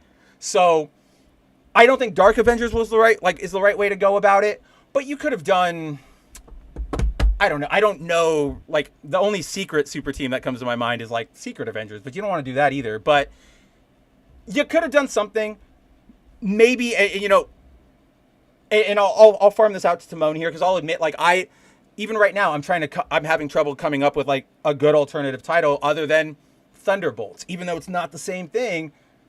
So who knows? But yeah, maybe not name them Dark Avengers. Yes, Sakura, saw your comment. I'll get to it when there's a good break in the conversation since we're flowing. Don't want to confuse everybody by like jumping around and around and around and around and around. It is actually pinned, so it is not going anywhere. It is staying at the top of my feed this entire time. I don't know why I highlighted Corey's thing there. But, all right. You expect them to do something with the characters when it barely does something with colors. I mean, in terms of Daredevil, that's sort of what I was prefacing, Shinkai, is like, I do have a big issue with the fact that you can't see anything, but I also can't necessarily go, this is on them specifically, because that's unfortunately just like the movie making culture nowadays. I honestly challenge you, go try to watch a movie at home, or even in theaters. You will not be able to see half the things. You will not be able to hear half the things. All of my fucking devices have like their brightnesses jammed all the way up. I was talking about this with Josh the other week because like, you just can't see things. It's impossible. So I do want more colors, but I also am like, I know that that's just like a symptom of where we are right now.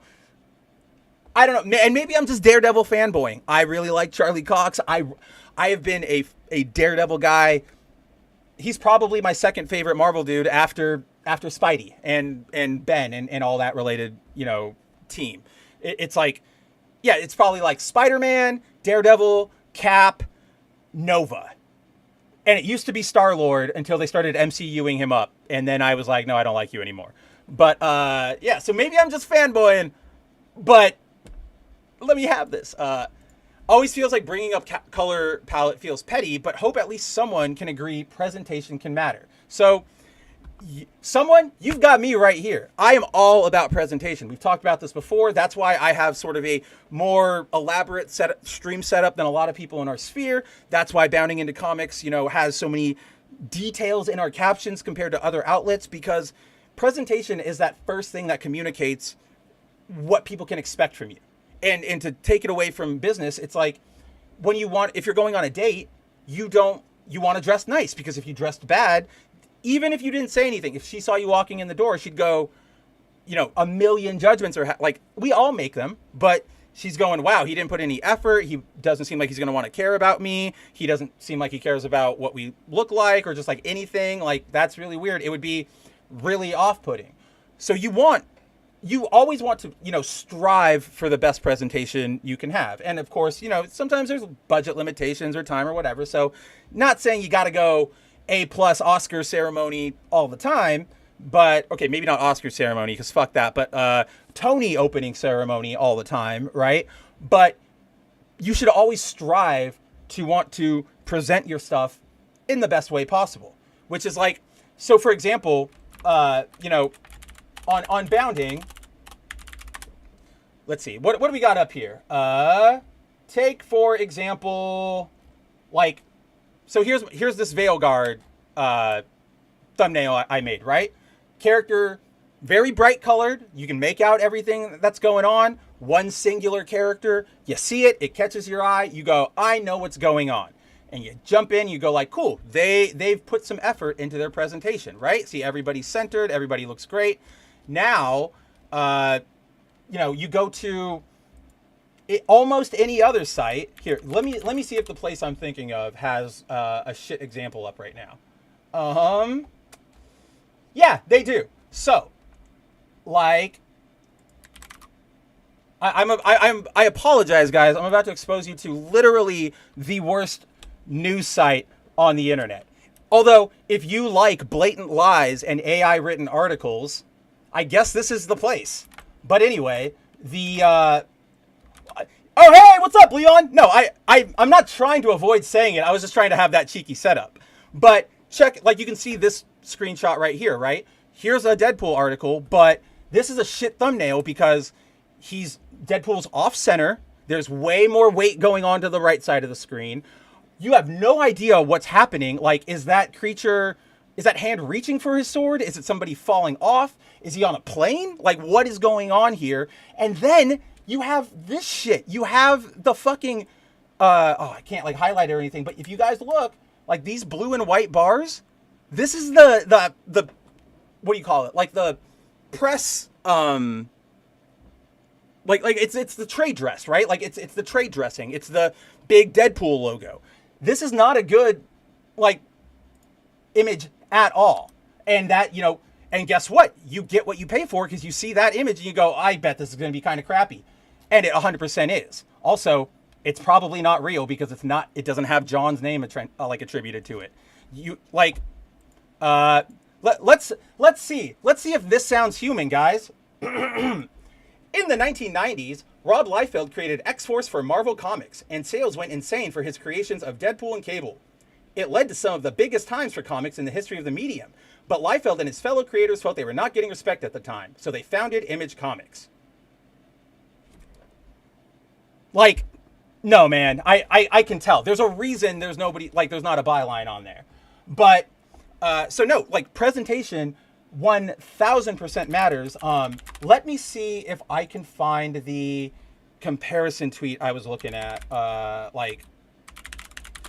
because it'll prove your point, like, really hard, Shinkai.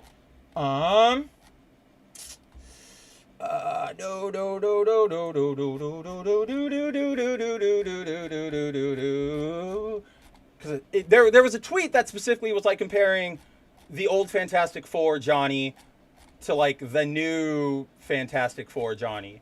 But here, maybe if I just do like Fantastic Four and go media, will that help me? Probably not. Oh shoot, is this it? Did I actually find it? No, I didn't. Oh well. That's too bad. But basically, like, it's really sad that I can't like find it anywhere. Anyway, but it's sort of I at least have like these shots that we can look at and show off. But and then you know what? I can just pull up images on Google on my own. We don't need these jerks. We don't need Twitter jerks. I can just go Fantastic Four movie 2002, whatever it was, 2005. I don't care. You do your own math. Like I just need a shot of them like in action. Okay, this actually, yeah, this is actually a really helpful comparison shot. So even though it's going to be a little bit low quality for you guys, but bear with me. At least I'm not like screening this, so we'll be fine. So first, to Shinkai's point, oh yeah, if you want to hang around while you're like preparing for your stream, Leon, I've got to catch up with the chat a little bit, but I'm railing against their bullshit later on. Like I know I try to stay out of it, but we've gotten past the point of like at this point they're not just insulting like me, they're doing a disservice to all of our like they're literally doing what the like neo-leftists did, and at that point now we need to talk about it. But before we get there, before we all have a big laugh at the big stupids, let's go and check. And yes, I'll explain the stream, buddy. You guys all saw it. But so here is from Discussing Film. We have various screenshots from the Fantastic Four trailer. Now, as you sort of look at them, at least on my end, I can kind of see we're looking at really desaturated colors. Like, this is your Fantastic Four. Okay, they're in blue and white, but they are almost blending into the background. There is no pop. There's no emphasis. There's just blank room. And that doesn't help because you know what? Like, or not, you know what? I got to save that point for when I actually say what I'm talking about, because otherwise it's just going to sound like I'm going on a weird tangent. But, I know all you guys are like, what? But that's what you always do. That's what the show is. And I'm like, you know what? Fair point. So this is what we get here in First Steps. Here's the final nighttime scene from the original movie. It's nighttime, but you can see everybody. The colors of the Fantastic Four's uniforms really stand out. You can tell the Thing is orange. You can tell Chris Evans is wearing blue. You can tell that like Sue is blonde. And this feeling, and so this is what I was getting at a second ago. So aside from making things just, pop a little more and give it a little more color and warmth, what this is like, how do I put this? We're going to get art nerdy for a second, but in terms of when you're making a movie or a song or a piece of like any art in general, you are relaying a scene or a story, right? So let's say, for example, I want to relay the scene of I saw a very handsome looking long-haired man sitting on a bench at the park, and I went down and I sat next to him and I struck up a conversation, and he told me his name was Leon, and it was love at first sight, and I was over. Like it was done for me. Like, let's say that's a story I want to tell, right? If I'm making a piece of art, if I just put a camera in front of that scene and just let it play out, you would get it. Like you would understand what happened. All the events would go through, but you wouldn't get it because when we experience things as humans, there's lots of things playing in with emotion and color that make things feel different. If I'm telling that story and we're looking at movie one where it's just me and Leon sitting on the bench, you don't get the sense of like wow, I thought he was attractive. And yes, and the point of this joke is the gay joke, all right? No, you're not, Leon. And I really hope like LG or Sin or any of our homies are like tuning in right now to clip all of this to make it like a soundboard thing. But yeah, like, you know, that first movie doesn't capture the warmth I felt when I was talking to him, or the emotion, the brightness. That's what you're supposed to do with movies. Put a spotlight on them, draw them a little more warm. You are in control of how things look on the screen. And that's what you're sort of getting. That's the sort of difference here is in this shot. Again, not a great movie. I'm not defending it by any measures. But in this shot, the Fantastic Four, you can tell they are like, you know, they're the heroes. They're the ones that are ready to fight. They're the ones in the uniforms. They are not involved in the background because the background is the background. But then if we go over to, not Miku, one, we go here, again, this is, boom, debut. Like, this is supposed to be like Ed Sullivan show Beatles, but for the Fantastic Four. This literally just looks like I went on set and somebody flipped on the lights, like the one light switch, and big floodlight with no care to where it was placed shines down on everybody. Like, this isn't, ideally, you would want the four of them to be almost glowing, right? You would want that blue to fucking bam. You have that plain egg white background. You want these guys to stand out from it, but they don't. Like I was saying when we first looked at it, they're kind of blending in. Look at fucking Ben. Ben is a giant orange Rockman. Hell yeah, Josh, right? Rockman reference. But, and yet, he looks the exact same shade as the wall behind him. You can even, or where was that one of him? Like here, I get that it's a dark nighttime scene, but he looks more gray than like orange. I get like they're going for, I don't know, like it doesn't really work. Or where can I? Let's play the game again, guys. Mav is doing a live search on social media for something. Are there going to be butthole pics? Also, surprisingly, like, okay, I bring up that joke. Some of you might not have been here, but we were looking up something a few weeks ago, and because I don't have safe search on any of my browsers, when we were on Google, we pulled up an image and we were talking about it, but like in the results, there were like 4 different like butthole pics of like real life women and like hentai. And I went, oh, we're going to get busted for that. And then at the end of that same episode, I played like a 20-second clip of Kamen Rider without muting it, like, I just played it straight for you guys. Remember like the Powerful Rangers clip? And I made that joke about, I wonder how this is going to work. I wonder how fast they're going to hit me, because I get hit super fast from Toei when I show like a Dragon Ball clip. Nothing. They didn't touch it. YouTube sucks. YouTube can eat my butthole. Let's see. I just want the shot of them. Everybody is sharing that stupid shot of everybody's sharing the stupid shot of them making their debut, but there is like a kitchen shot, like a big wide kitchen looking shot that I don't think anybody is like uploaded for some reason. But okay, like we can even still just use this as an example, right? Like, that's the Fantastic Four kitchen. Why does it look so depressing? Why does it look like the lights are going out in a mental hospital? The Fantastic Four should be joy. They should be excitement.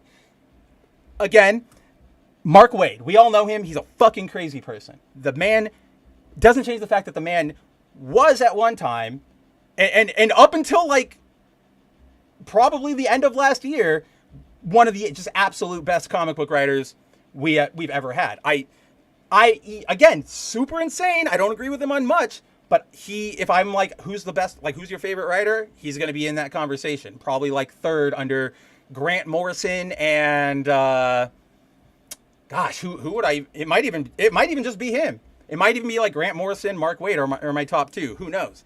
I know for a fact it's Grant Morrison though. But there is here, let me see if I can pull it up just for us all to look at to prove my point. Boop, boop, boop, boop, boop, and you've all probably seen this because it has been making the rounds lately, the few pages, because obviously the trailer came out this week, so of course they're going to start, promoting all of that stuff. So let's see. Let me see if I can pull this up. Why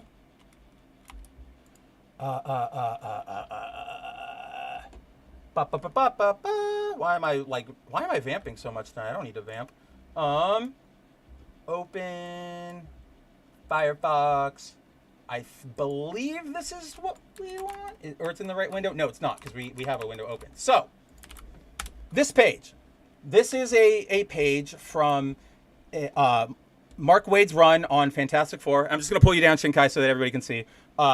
And basically, what this is there is a story, like it's a, I don't want to say like an epilogue, but there's like, the issue happens, and then Mark Waid had like 6 extra like pages to fill or whatever, so he puts in this small little story between Reed and Valeria Richards, his daughter. So basically, he's trying to put her to bed, and he's just like talking to her like a dad would and telling her a story. And he's like, what story do you want to hear? Do you want to hear the story about when we beat Galactus? About when we stopped a Nihilist? Do you want to hear about your Uncle Peter trying to get a job with us? And he goes, how about I tell you why I called myself Mr. Fantastic? And this is the last page of it, so it's not going to be the full spiel, but he basically goes into like, I understand that is a ludicrous name, like Mr. Fantastic, who has to be so full, like you have to be full of yourself to call yourself that. And he's like, and I also understand that, especially compared to like I must have made Ben feel terrible, because his life is completely altered, and I'm still like, I'm Mr. Fantastic, I'm humanity's peak. And so he's telling Valeria about all that, and here he basically comes clean, and he's like, here's the problem, which is like, I took the name Mr. Fantastic because I knew that if we just came back to Earth, we are going to be freaks. But I had to make sure that like nobody viewed us that way. I had to get out ahead of this and make us celebrities, turn us into a phenomena, so that you guys can still have the closest thing to a normal life. You have to wear these costumes. You have to have the flying cars, because that protects, like, that's me making up for the fact that you are now essentially, freaks. And yes, and he tells her right here, like, yeah, Mr. Fantastic's a ridiculous name, but you know what? It sells stuff. And that helps me, it alleviates my guilt just slightly, while I can turn my friends into, that's what he says here, I can turn my friends into celebrities, quote, because maybe by turning his friends into celebrities, he could be forgiven for taking their normal lives away someday, end quote. So like, this is like the Reed Richards we get, right? So like, if he's supposed to, or what am I trying to say here? Going back to where is the Fantastic Four thing? So, like, going back to this, if you're trying to make, okay, or don't show me anything. Fine, Twitter. Fine. Okay, there we go. If you're trying to make, what am I trying to say here? The sets don't communicate this idea of Reed trying to be celebrities to help other people, right? Like, this isn't about Reed. Like, it doesn't feel like Reed is making them the Fantastic Four because he cares about them and he knows that they can do great things. He's making them the Fantastic Four and sort of like keeping them prisoner, almost like what they did with Wanda in the Avengers compound. So it is bad, all the way back to what Shinkai was saying that got us here. It is bad presentation. The color palette is really off. And it's one of those things where like, I don't know what I can do, and it drives me nuts, because like, I could scream all day. I see millions of people every week screaming on Twitter, like, put color back in your fucking movie, and nobody listens. And like, it drives, like, I don't know, but all in all, presentation is key, and presentation matters. And if anybody tells you it doesn't, they are trying to sabotage you. All right. Woo! Let's start catching up with the chat. We got lots of people talking about Daredevil. Let's see. Volume Dealer says, I started watching season 1 of Daredevil again. My boy Trace, shout out to Trace. He just started watching it again too. And I've been getting the itch. I just got to see if I can find like a gap to throw it into my schedule. Shinkai says, as magical as Netflix Daredevil Bullseye is, I love Colin Farrell Bullseye in the old movie.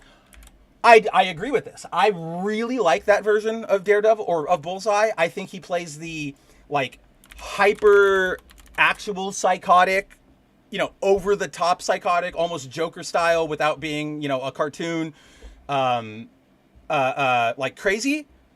But I also I like what they did in the MCU show, and I understand it was more grounded, and I like that he's coming back because again, it's just showing that they aren't throwing out the baby with the bathwater. They're actually, or they were actually trying to make a good Daredevil thing.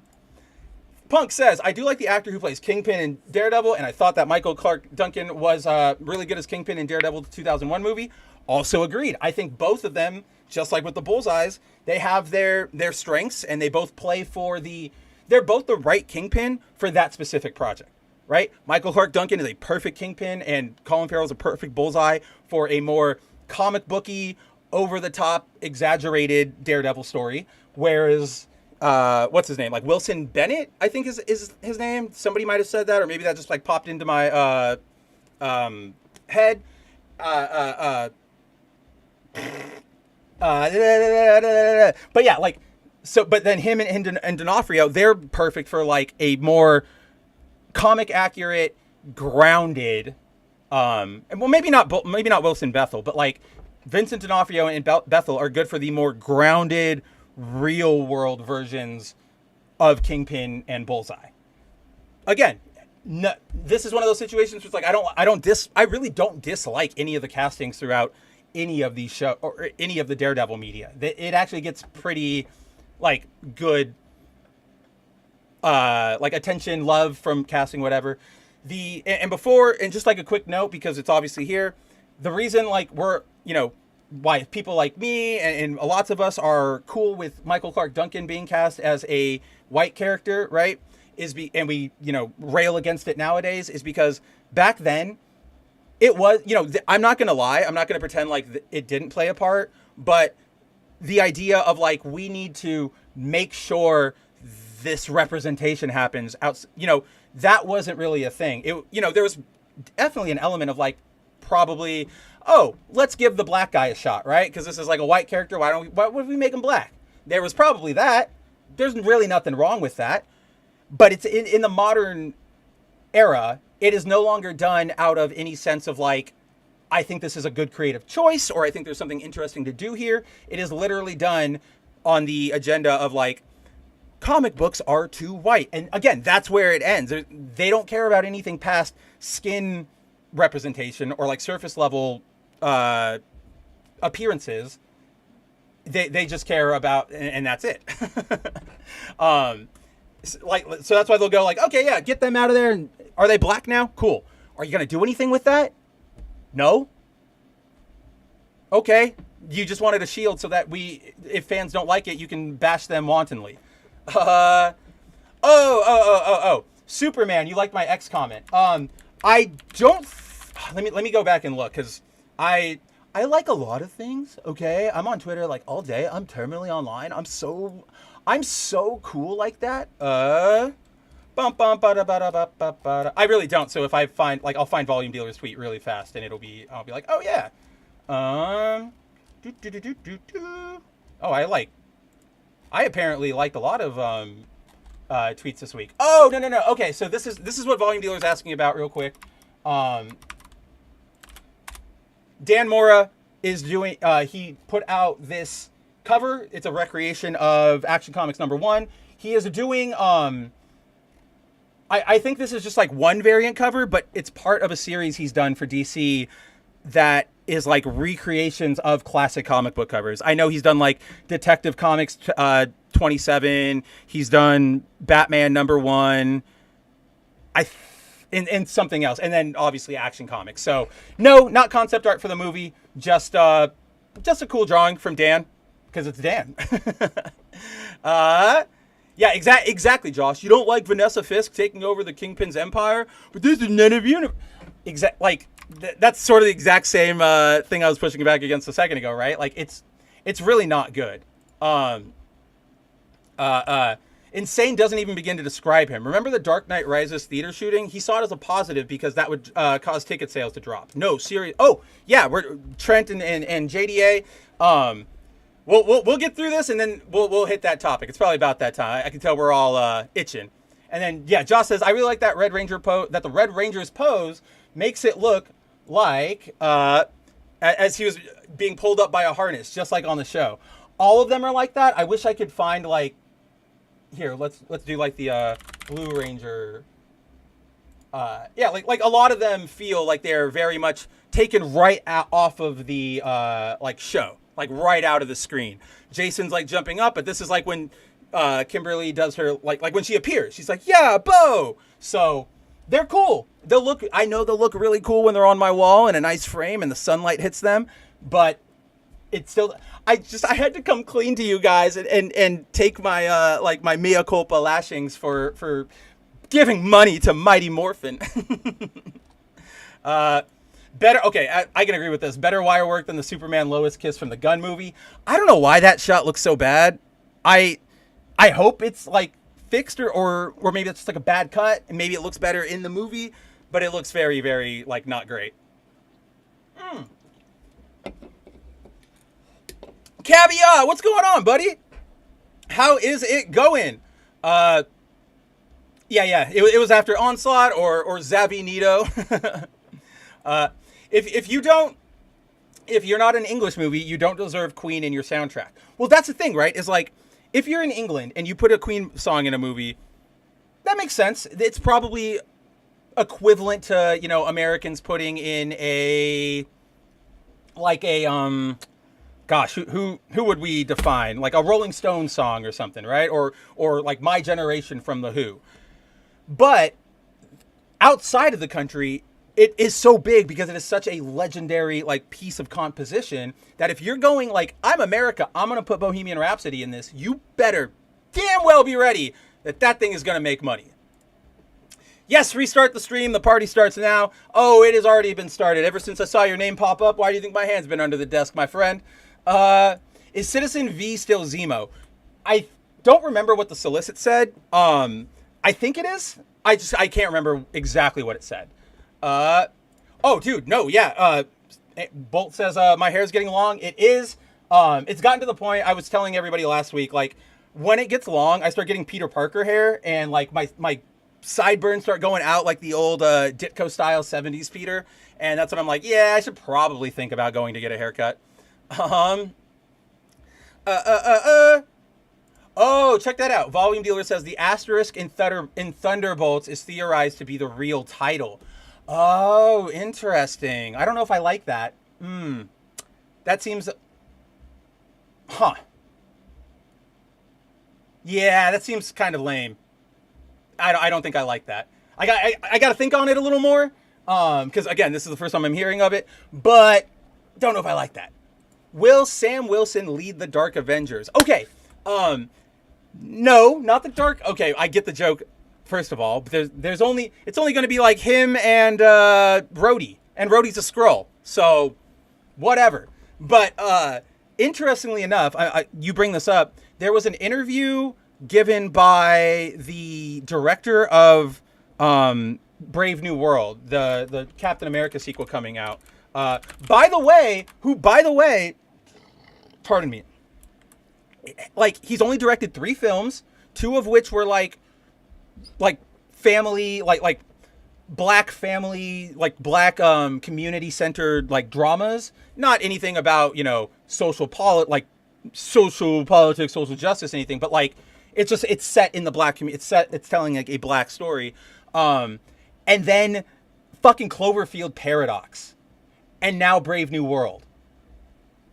They're like, I know we talk about this all the time, and I know we know it, but it's just like, are you like Marvel? You're not even trying to fool us anymore that these movies are all like made in a factory on a computer by some like 12-year-old Chinese intern or like Uyghur intern that you aren't paying, right? Like, at least in past films, they would have.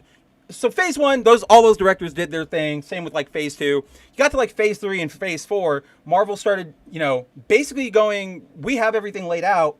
If you're going to come on, we just need you to, you know, hit yell, cut, make sure people are on their marks. The pair of directors who were behind Captain Marvel they're actually, I like a lot of their work. They're really good indie directors. They haven't done like blockbusters or anything, but they're good like slice of lifestyle or like way smaller scale indie movies and of like about like human connection and that stuff. And they're great.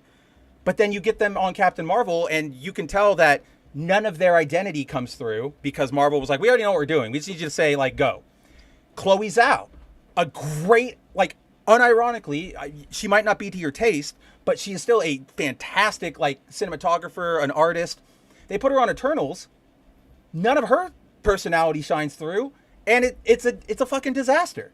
The lady who did Black Widow, I forget her name. I always do this, but she has a big filmography of like really tense, emotional, not emotional, but like tense, harrowing, really like heavy, like female centered dramas. So she got hired for Black Widow, and she told us in an interview, she was like, I was so excited to finally sort of like break out of my niche. I could finally do action.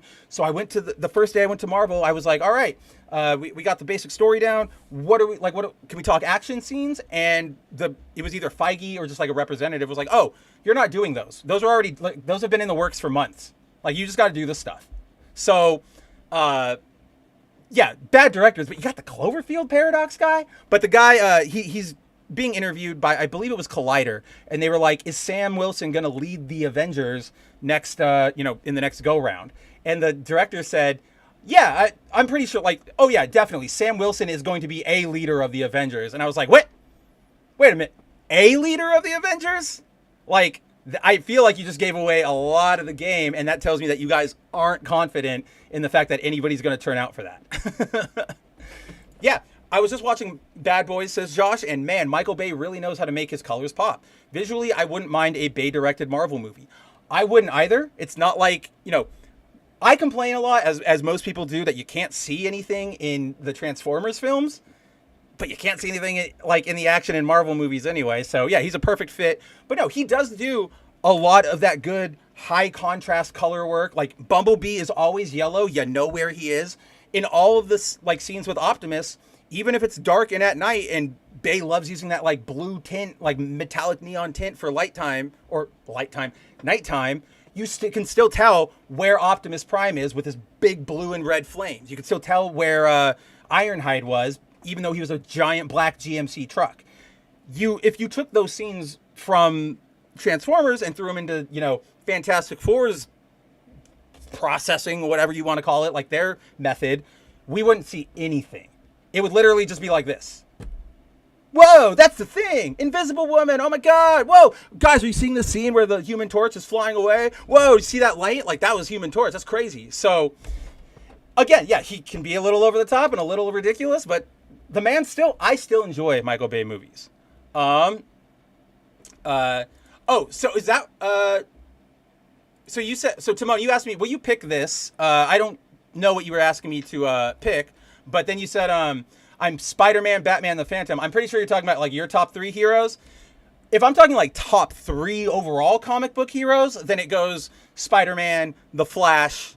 Gosh, who would I put after that? Probably like Spider-Man, Flash, and probably, good question. I want to say it's probably Superman. But I also really love a lot of the, like, Ed Brubaker Captain America era stuff. The Winter Soldier era, the Red Skull getting the hand on his cosmic cube. So I'm really torn. But those are still some really good picks. I'm sad that we're never, like, where's the Phantom? Bring him back. Oh, sorry, by color palette, meant for Thunderbolts, not Daredevil Born Again. No worries. We still were able to make our point either way. But yeah, just bring colors back in general. Like, you can't see anything. That's right, baby. Bolt says, if presentation matters so much, why do you format your titles so terribly for these streams? Hit me up for some algo title tips, homie. Because this is the honest truth. My titles are so like dorky and weird, and my thumbnails are, you know, sort of just like whatever I want, whatever character I happen to be wanting to talk about at the moment, because I don't know, like, I don't really care about the algorithm. When I started this, you know, this project, Good Mav Ugly, when I was planning to leave Bounding, I was trying to build like an audience who wants to be here for me.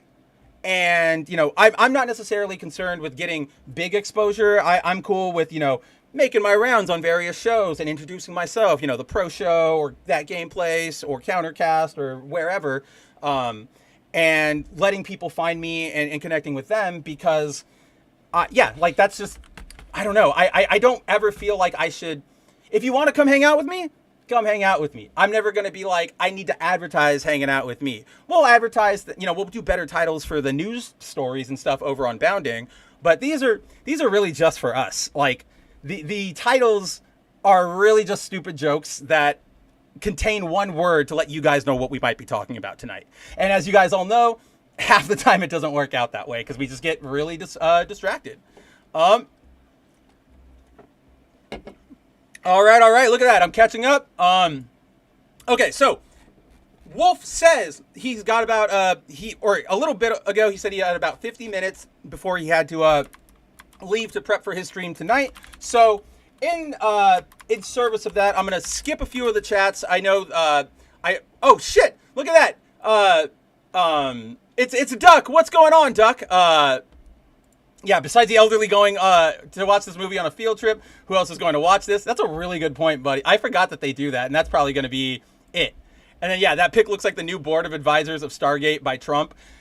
I could kind of see him deploying that stupid of a jumpsuit. Like, the new Space Force uniform, and it's just that. Let's see. Oh, and then, yeah, like, I'm right here with you guys, like Volume Dealer and Punk are kind of like, nobody's like, we're not really in on this. And I'm like, no, not it. I'm really not either. Dialogue in the Kitchen is normie cringe. I liked it, but the problem, like, it does feel natural, but if you highlight it, it doesn't feel natural anymore.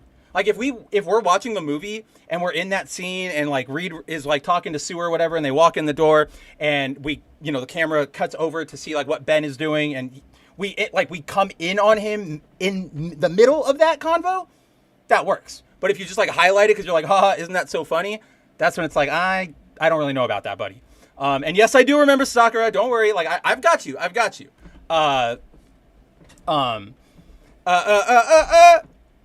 Like, you wouldn't see Edgar Wright using the remotes. Yeah, exactly, right? Marcy, he met the Black Ranger at a Comic-Con, super chill guy. Marcy, that's awesome. What's his name? Like Zach Walters or like something like that. I've seen him at cons. I haven't like met him or gotten an autograph or anything because he does charge a lot for like signatures and photos. But just from being like in a line next to his booth for like a little while last year, I was like, oh yeah, he's like really good with interacting with the fans. He's super nice. Like, that makes me happy. Wow, fighting words. Bolt. Time to mods. Can I get a mod in here, please? Okay, so in honor of Leon needing to get out of here, let's talk about this bullshit. All right, now let's see. How do I want to start this? Obviously, I am not a giant fan of Fandom Pulse. I am not a fan of John De La Rose at all. I think he is one of the scummiest, saddest people on the planet, whether he is just trying to bait people for attention or this is how he actually wants to conduct himself and live his life. It just seems really sad. It's really pathetic. He is notorious for one of the main reasons are I have so much to tell you guys and I just don't know how I want to detail it. His writing quality was bad at Bounding to the point where, like, if you go look at what he's published, if it's readable at all, it's because I was the one or Josh was the one who edited it, right? He's a complete he's one of those people who's like just completely two-faced that you don't want to trust him at all. You've seen it happen over these past couple days, like with Smash JT, but De La Rose has a very proven track record of he will want something from you. He'll try to suck up to you. He'll try to get in your good graces. And the second you don't give it to him, he will go and turn around and start crapping all over you in the most heinous of fashions. And then he'll try to, behind the scenes, go, hey, can we talk it out? Hey, can we work this out? And try to make everything smooth. It doesn't work. He's tried it with us at Bounding. He tried it with Jeremy of Geeks and Gamers. He tried it with Smash JT. I was so happy that Smash JT was like, no, shut the fuck up. In case you guys didn't see it, Smash JT called out Delarose for being the weirdo, like, performative Christian nationalist that he is. And Delarose, went after him for a few days. Then he messaged him, and they had a conversation where Delarose was like, this is my stance. And Smash was like, okay, cool, got it. Delarose turns around like the next hour and goes, sent a DM to Smash, we smoothed it all over, we're good, let's keep fighting on the same side. And Smash was like, no, we fucking didn't, dude. I am still fighting against you. I don't like anything you believe in. I don't like you. Go away. Like, Jeremy's done it. Jeremy did it on Countercast when I was a guest. Like, it's a proven record. Why do you think he keeps getting shuffled, or like, why do you think he keeps popping up in different areas? Oh, I'm in the sci-fi writers, community. Oh, I'm in the Comicsgate community. Oh, I'm in the Rippaverse community. Oh, I'm in the Bounding community. Oh, I'm in that park. It's because he just jumps from one place to another to find what he wants. So I've never trusted him. Full transparency, when John Trent quit Bounding into Comics, he quit Bounding into Comics because he felt that an edict or a request from our parent company, like the people who help pay for all of our stuff, they said, hey, could you tone down your, super explosive language? It's going to get us kicked off of Google. We need to, be a little better about that. And he went, I'm being censored. Absolutely not. Then there was also a conversation where one of our liaisons with that company was like, hey, let's talk. When they came in, they were like, let's talk. Like, I want to talk to you and Spencer and just get a read of like what Bounding is, what we can do, just general business meeting. In my meeting, she asked me like, what do you like, we're really excited for the future. We want to help you guys grow. What do you guys think about like, is Disney is access to like Disney media stuff? Like, is that anything that could work for you guys? And she proposed it. And I straight up told her like, you know what? No, I don't think that's going to work for like our audience. It's not going to work for us. I don't think any of us want to compromise like that. It's a nice idea, but I don't think that that's going to be a route for us. And she went, okay, totally get it. Trent took that the opposite way and said, look, they want to censor me. They want me to be Disney access show media. So he quit. When he quit, Delarose thought out of nowhere that he was going to be named editor-in-chief of Bounding into Comics. When that did not happen, because they rightfully gave it to somebody who actually knows how to write and actually knows how to do work and isn't just going to write an article that ends with 4 paragraphs of me jerking myself off about my really shitty comic book. Oh yeah, let's give it to that guy. Yeah, so I got the job. As soon as that happened, you guys probably saw it a couple years ago, like a year and a half ago when I was new in the seat, where Delarose was going after me for everything. All of the tweets I would make from Bounding, it was either, oh, look at you guys selling out. Oh, look, Spencer uses preferred pronouns, blah, blah, blah, blah, blah, blah, blah. It was all just, oh, Spencer, he just wrote about this story. Check it out from us first. We're your best news source. He's completely full of shit. He can't get anywhere without grifting off of somebody else's name, right? Like, here's a really amazing, I still love this. Josh knows that this happened, but when Delarose didn't get his way and he started trying to attack me in public saying, you're woke, you're an SJW, you're all of this stuff. Crap. Oh no, what was I going to say? Shit. Oh, right. So when he was coming after me, I was like, that's cool, dude. Fine. Like, you're gone. We don't want you. That's like, just go. And he started up Fandom Pulse, and he tried to DM me and keep tagging me and be like, look at my story. I'm doing better than you. People blah, blah, blah. And I'm just like, that's fine, dude. Like, whatever. And he goes, I'll get to that, Josh. Don't worry. But so he goes, in 6 months, Fandom Pulse is going to be double Bounding's readership. And in a year, Bounding shut down. I'm calling it now. I'm going to tell everybody. And he tries to, get this narrative going. Not only are we doing better than ever like ever legitimately, like, you know what? John started the site, sure, and he got its initial popularity, but we are way farther in terms of success than we ever were under his leadership. Little prideful, sure, but I get to take, my victory lap. So, and not only are we more successful than ever, he just got relegated to a fucking Substack blog. Okay, John, or Delarose, you're totally winning here. So, yeah. So, and then on Trent's end, Trent, he left Bounding into Comics. He went to that Park Place, and at that Park Place, he thought that he sort of ran it the same way he ran Bounding, which was no editing work, no SEO work, and I'm just going to copy and paste things and go. If you notice a lot of things about Trent's writing, he doesn't give you any analysis. He doesn't tell you anything. He waits until somebody like Hypnotic or Smash JT says something, then he reports on that. You'll never get context. He'll never dig in and say, this is how it all started. He'll just say, this is what's happening. Are you mad about it? So he takes that shtick over to that Park Place. And while he's at that Park Place, we officially have a break because like a break in our friendship, because when he left, I was still really I didn't know what happened at first. I was supportive of him. I was like, hey, I don't want to pry, but just know you're my friend. I care about you. If you need anything, let me know. Didn't tell me anything. He just left one day, whatever, that's fine. And then, so everything falls to me. One day I make a tweet about an article of Jacob's that was doing, or Jacob tweeted out his article. He's like, hey, I wrote this, and I can see a lot of people are talking about it. And I retweeted it, and I was like, the people love Jacob. And Trent crapped his pants on me and went, wow, why are you saying that Bounding is doing so well in its traffic? And I was like, I didn't say that. And he's like, or he said, wow, why are you lying about Bounding having such good traffic? That sounds like what Disney would do. Good job. And I was like, I didn't say anything about the site. I was complimenting one of Jacob's pieces, one specific piece.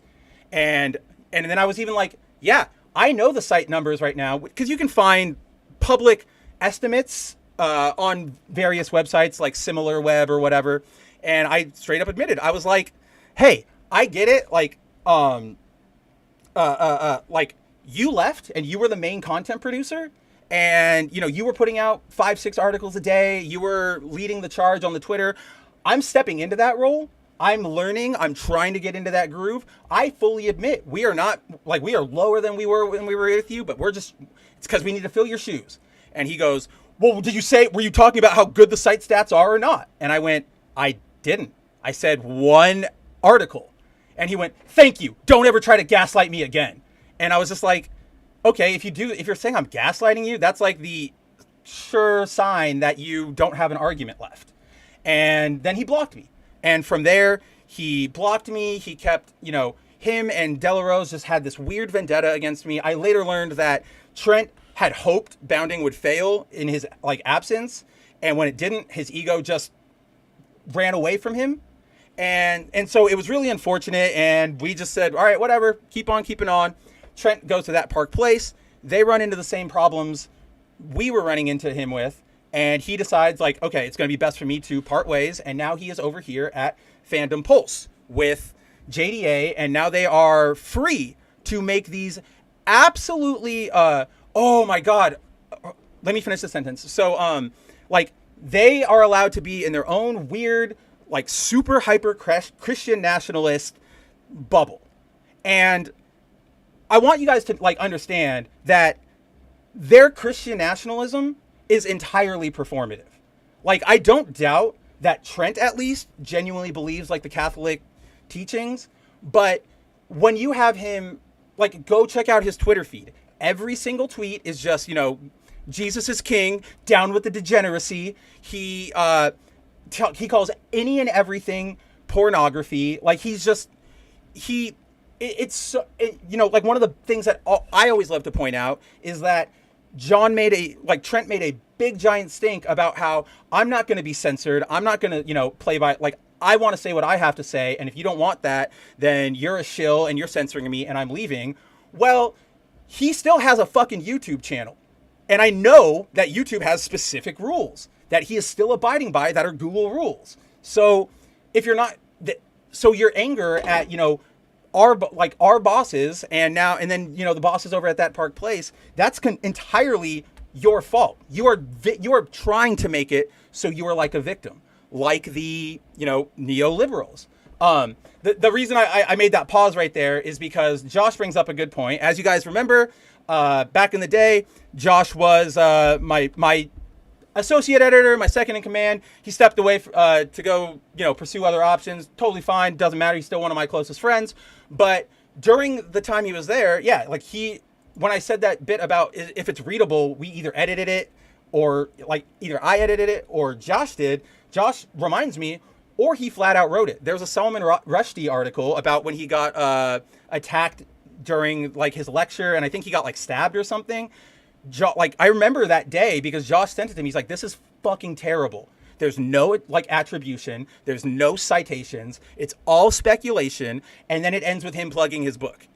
And I was like, "Yeah, that sucks." So then Josh had to rewrite all of it, and of course then we don't get Josh didn't get credit, and it just stupid things that happen in publishing, and then the countless emails, as Josh brings up, with Delarose, you guys saw, he went on that crusade against me, and he's still on it. He still occasionally tries to get up in my business. And all the time he's doing that, he's sending emails to the Bounding account, to our boss's account, and being like, "Hey, I'm really sorry. Can we smooth things over? That would be really nice. I really want to come back and work for you. I think we can do really great work." He kept sending those for months. Months. We would never reply to them, but they were rolling out. There was even a moment where he was trying to get Cider, who, before Cider broke off with JDA, Cider was working for Bounding. When Trent left, that put me and Cider into more communication. And then, so JDA was like, "Hey, can you, put up, what is it called? A StreamYard room and invite me and invite Spencer and me so that I can kind of essentially he wanted to ambush me to apologize." And Cider was like, "No, no." So Trent or JDA is not to be trusted ever. Nothing, don't ever listen to anything he says. Just period. Trent, meanwhile, is over here being an absolutely sort of unhinged Christian crusader, or at least he's pretending to be. And now we get to sort of the heart of the situation. So that was all sort of me prefacing where I stand with these two individuals, what I think of their opinions, and where and how we got here. Very thankful to Trent for giving me the opportunity to work for Bounding, and it got me to where I am today. But, if I don't stand for leftist authoritarianism, I'm definitely not going to stand for right-wing religious authoritarianism. Just not happening. It's anti everything. It's anti-freedom. It's anti-life. Not happening. So, there's that. And then with JDA, never, just don't trust him. Don't ever, if you see him in a room, watch him at all times, because he'll come up and just stab you in the back. "Hey, get out of here, Corey." We are running up against bedtime. That's crazy. We probably will go 10, 15 minutes a little longer tonight because we're on this subject. But yes, Corey, always a pleasure. I'll talk to you soon, amigo. Get some rest, because again, I know your work week and you deserve it. You know what? I absolutely am, Zero. I am very much live and let live. To me, you're everybody should have the right to do what they want up until you start infringing or harming another person. That's when we start talking about you don't do that, you don't do this. I don't feel like there's anything to gain from going out and being unnecessarily cruel or gloating when my ideological opponents are suffering or whatever. The world is so crazy and so different. Let people be what they want to be. If you want to be crazy religious nut job, go for it. Just don't try to force me to be one. If you want to be a weirdo activist who's using Latinx, go for it. Just don't try to force me to do it, right? Live and let live is sort of the motto I really try to abide by. Where were you sharing things, Sakura? I don't see anything. But let me know where that was. I don't see a DM on our server. I don't see I don't see any of that. Of course, I want to share anything you guys submit. But so yeah, that's where I stand with these two individuals. Do not trust JDA at all. Trent, thank you for the chance. You went off the deep end, and it's unfortunate. But over the past few weeks, we've all seen the drama unfolding around Kingdom Come Deliverance 2, which, I'm not going to get into the whole story. It's very long. It's very complicated. Everybody in the sphere has done a video on it. That's not what I'm here to do. I'm here to talk about one specific thing that they probably won't be addressing. But can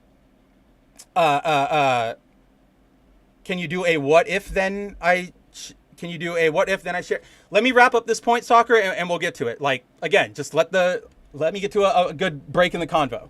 So because it would ruin the flow of the story right now if I jumped into the what if. So yeah, so long story short, over the past few weeks, there has been a large amount of backlash against the fact that there is against a few things. There's an optional side quest to turn the main character Henry gay after he was confirmed as straight either by Vavra or an intern who worked there. I don't know. It's really confusing at this point. It keeps jumping around, but there's a quest for, like, an optional quest for Henry to be gay. There is a singular Muslim character, like Black African Muslim character, and what am I trying to say here? Basically, weird culture warriors latched onto Kingdom Come and said, oh, it takes place in, during a time in Bohemia when they were under like a Christian king and they were fighting like a religious based war. This is a Christian game. And I don't know where they got that.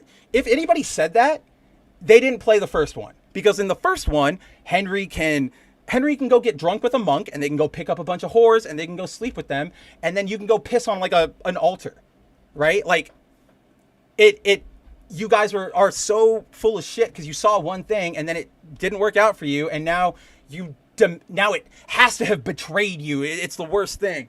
I brought this up the other week, but like so after it was there's a long, like, weird fucking dumb timeline. Go check out Leon's channel. I'm pretty sure he's still here, but go check him out. Go check out his stream tonight. He'll probably touch on it. But we started seeing the complaints come out, and then Vavra pushing back against them, and everything started falling apart. So we started seeing people reaching and looking for things to be pissed off about. All of this started because somebody posted a completely unsubstantiated rumor on the Steam forums, which, guys, that is why Bounding does not just randomly go onto fucking 4chan or the Steam forums or Twitter and post every single possible rumor that somebody levels. I'll specifically call him out because I call him out all the time. Like Endymion. Everybody runs to go, oh, Endymion's got a source that said this, and that. I don't believe it. It's always too good to be true. You're saying that the guy who Endymion knows exactly, like, everything we have been hysterically predicting is actually happening? No way. Are you you're not going to interrogate that at all? You're just going to go like and believe it? So like, that's what happened. Somebody just put a random unsubstantiated rumor that said there is an unskippable gay sex scene, and everybody lost their minds. Vavra came out and was like, it's completely optional. If you don't want to do it, you don't have to do it. And, then that's when we started seeing people start fishing for things to be upset about. They go, oh, look, I can't believe you guys put a black Muslim guy in Bohemia, like an all-white country back then. And he's over here talking down to you and saying he's going to steal your girl. Like, way to cuck us with, black BBC or like whatever. They're all weird. They're all obsessed with cock, dude. I'm pretty sure they're all closeted. But they complain about that, and then it turns out, oh, he is one black. So first of all, the area you meet him in is not even like central Bohemia. It is. I forget the name of the city, but it was essentially their big, like, Venice, like their economic trade hub back then. So people would have come through, and yeah, one or two Muslim people probably passed through.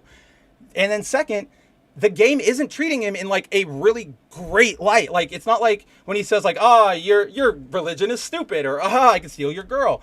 It's not supposed to be looked at as like we're on his side. Henry can even be like, "What the fuck? Like you're full of shit. Like I don't like you." Like that's the entire point of his character. Some people got mad because they're like, "Oh, there is a mission in the game where as Henry you go and like you meet a group of Jews and you protect them from a pogrom, right?" And people are going, "Oh, look at this! This is so Zion, blah blah blah blah." And it's like that really happened. I'm sorry, you clearly didn't read your own history that you're so attached to, Mr. Catholic, Mr. Christian, but that you guys there were pogroms against Jews committed by the Christians.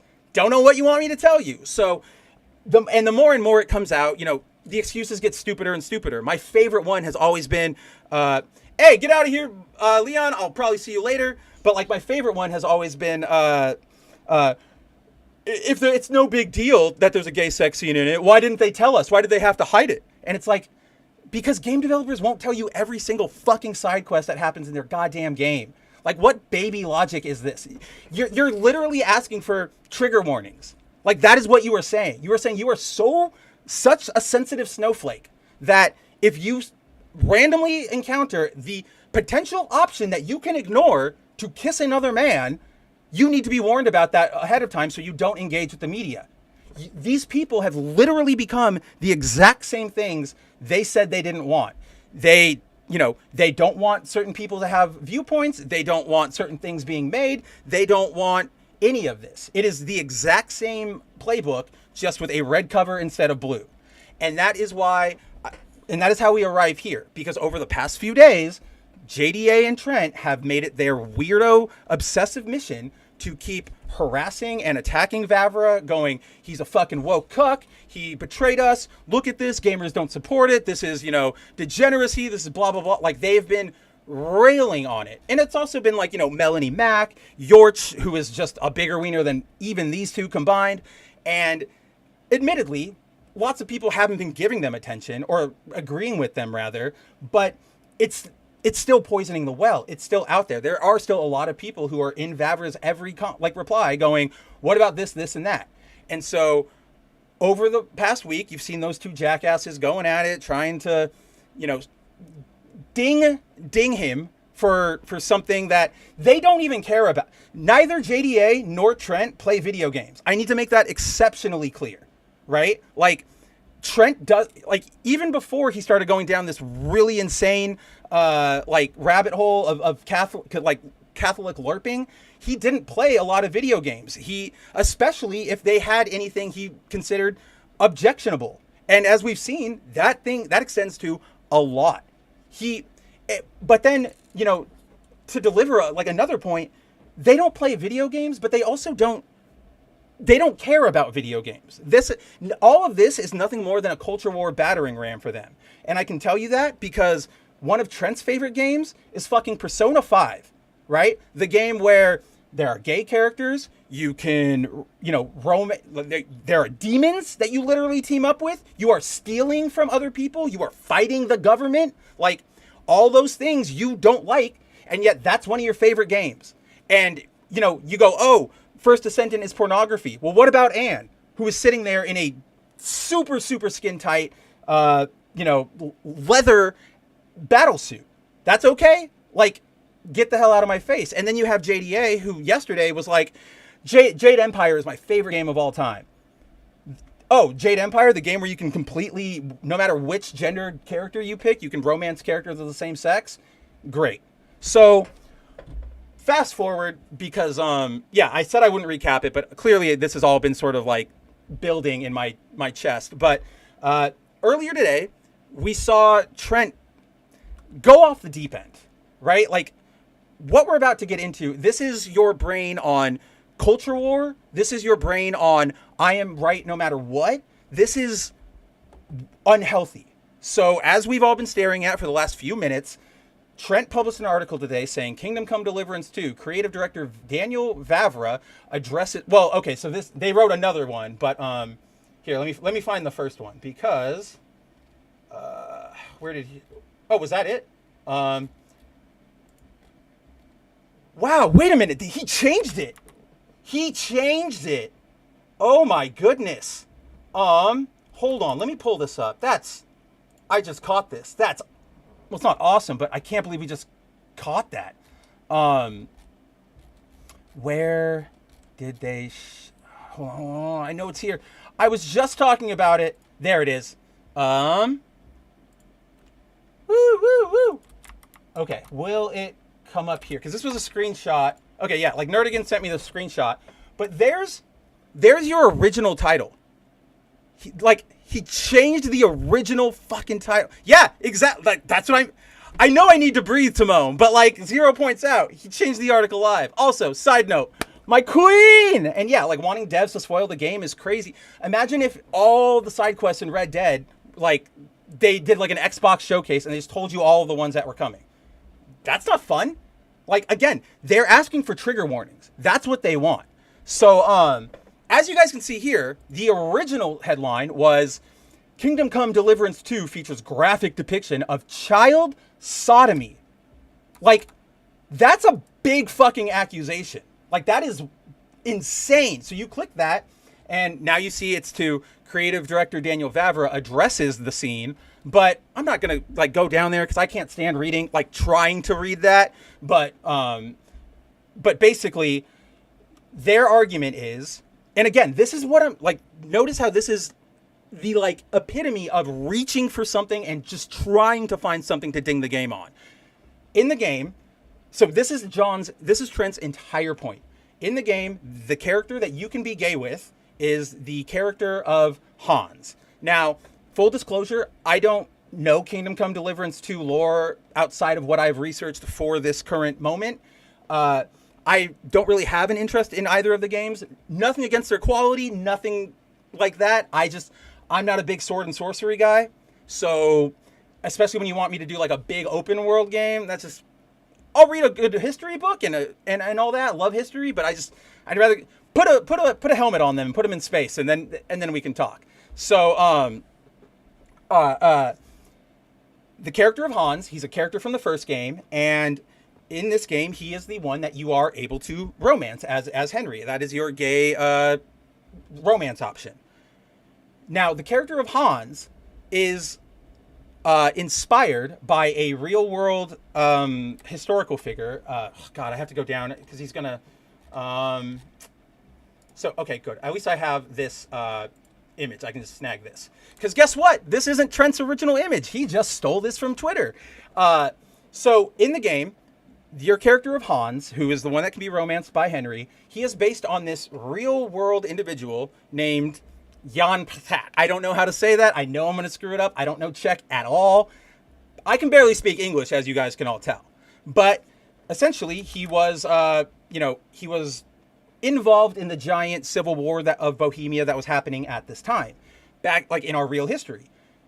When he participated, he was about 15 years old. He was very young, as people were wont to do back in the day. Now, this real-world individual is who Hans, the character, is based on, but it is not one-to-one. What Kingdom Come does is it uses the setting, and it makes like a real believable setting, but it also uses like analogies. It takes characters that are inspired by the real-world figures, right? So the character of Hans, his narrative role as like the noble son of the son of a blacksmith who joins the army and goes off to fight and all that, it's inspired by Jan. However, Hans is like late 20s.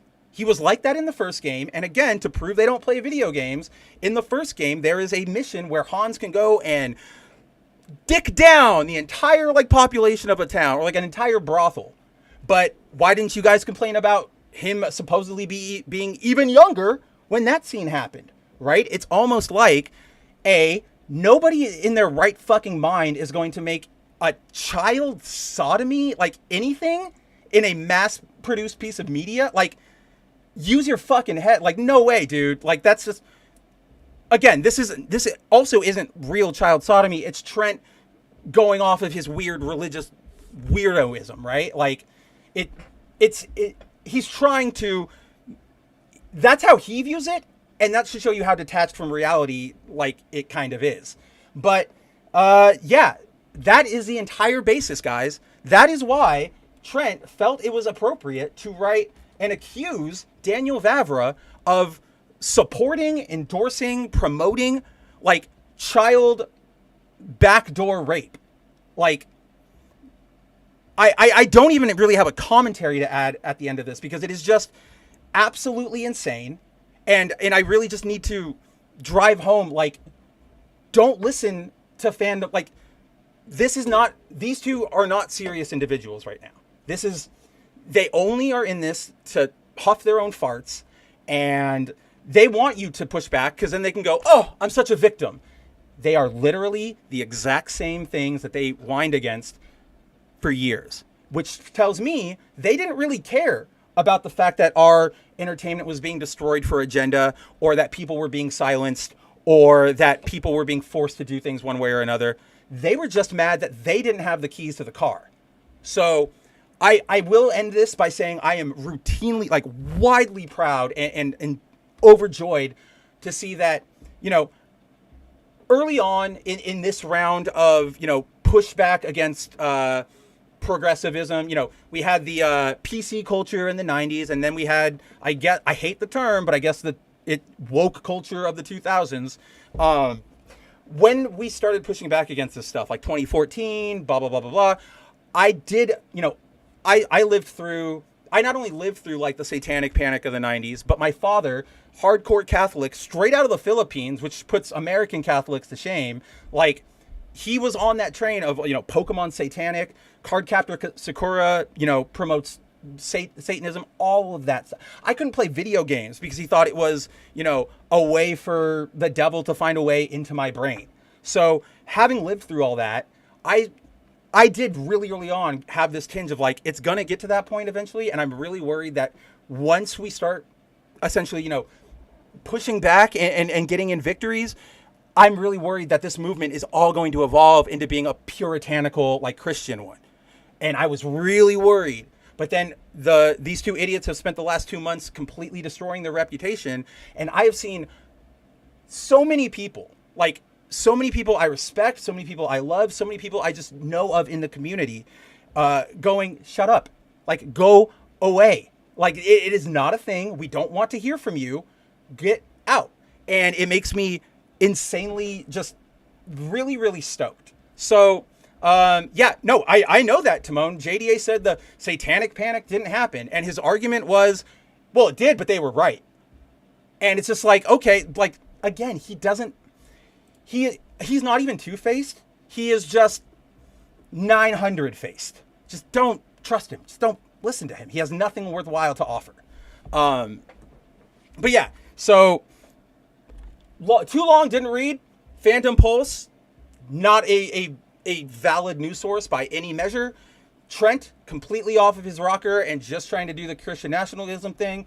JDA, don't ever believe a single word he writes. Ever. But aside from that, Kingdom Come Deliverance 2, make up your own mind about whether or not you want to play it. If this is you know, I said this on the Bounding stream, but instead of doing the pathetic, like, let me keep reaching for excuses, I would have so much more respect for a lot of people who are, like, pushing back against the game and attacking Vavra if they just were like, I don't like gay people. Cool. I disagree with you. I don't support that. But at least you're being honest. And you're not trying to do a smarmy, like, see, I technically should be right anyway, because you can't, there's nothing here. You got nothing on it. So, yeah, that is all we have for that. Let's see. Oh, wow, we only went 4 minutes over our time. Well, we're still going to keep going because we got a couple things. We got two main things left to address. The first is that is my stream buddy. And let me just pull up the site really quick because secret. Whoa, I cannot type for anything. All right, let's see. It was just today. I need you to show it to me. Whew. It's getting hot in my room. Oh, it's up there at the top of the page. Where is the stupid page? I guess I gotta go look for my friend. My friend sent me the link, and so now I can just scroll for years. But didn't happen. But no, you did say it right the first time, Timon. Rare Brazilian W, very rare Brazilian W. Let's see. So, I also just realized, like, during this last, like, half hour, we sat here with this headline up, and it's just going to be, like, if anybody sees, like, a thumbnail or a quick thing, it's going to be like, oh, like, child sodomy. Like, great. Awesome. Like, now I'm the one getting busted. But, so, as you guys know, I'm a big Magic player. Over the last year, so there's this thing called Secret Lair. It's a really stupid system, but it's basically like Magic will make a limited set of cards, and it's first come, first serve to whoever, can get on the site and put them in their cart, order them. Bad system, really don't like it. It's the, no pun intended, it's the card that we've been dealt. But, so they're finally closing out, over the last year, they've been doing sets of Miku cards, Hatsune Miku. And they started, like, the first set, all the art was gorgeous, very, like, anime, it was great. As we've gone on, they started hiring, like, Western artists, and I've highlighted them a few times here before, but, like, they're just not great. And now we got this set, and so these are the 6 cards that are going to be included in the set, and they're all pretty bad. This one right here, Miku Font of Pop, is probably the it's objectively a good looking, like, piece of art, but everything else is, like, really just jank looking, just doesn't feel right, like, that's one of the better ones, but still something that, like, she's too realistic. And then I don't even know, like, what she's trying to say, like, don't take my picture, but she's, like, doing the pose. It's all very weird, and I'm just like, You're kind of missing here, Wizards, with the artist choices. But there's also this one. And that's our stream buddy.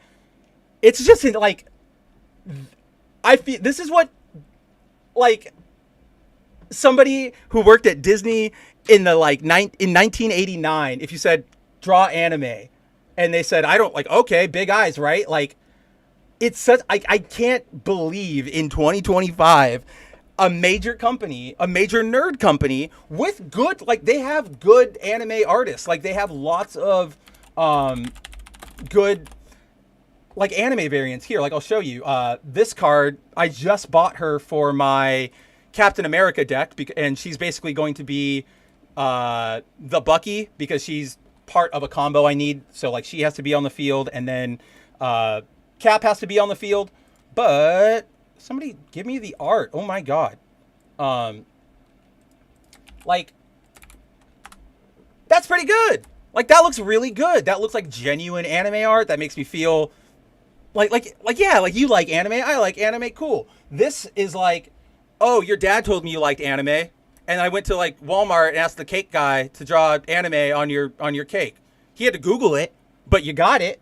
So that's all I wanted to highlight about the stream buddy, is just that's who it is. Didn't want to leave you guys hanging. Yeah, Punk, that's crazy. Yeah, Punk says he doesn't know anything about this card game. It is arguably probably, like, the granddaddy of trading card games, at least in the West. Like, this game got started in 1992.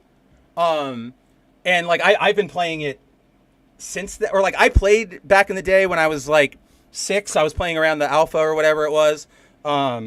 Dropped it for a long time just because I didn't have anybody to play with. I got into Pokemon.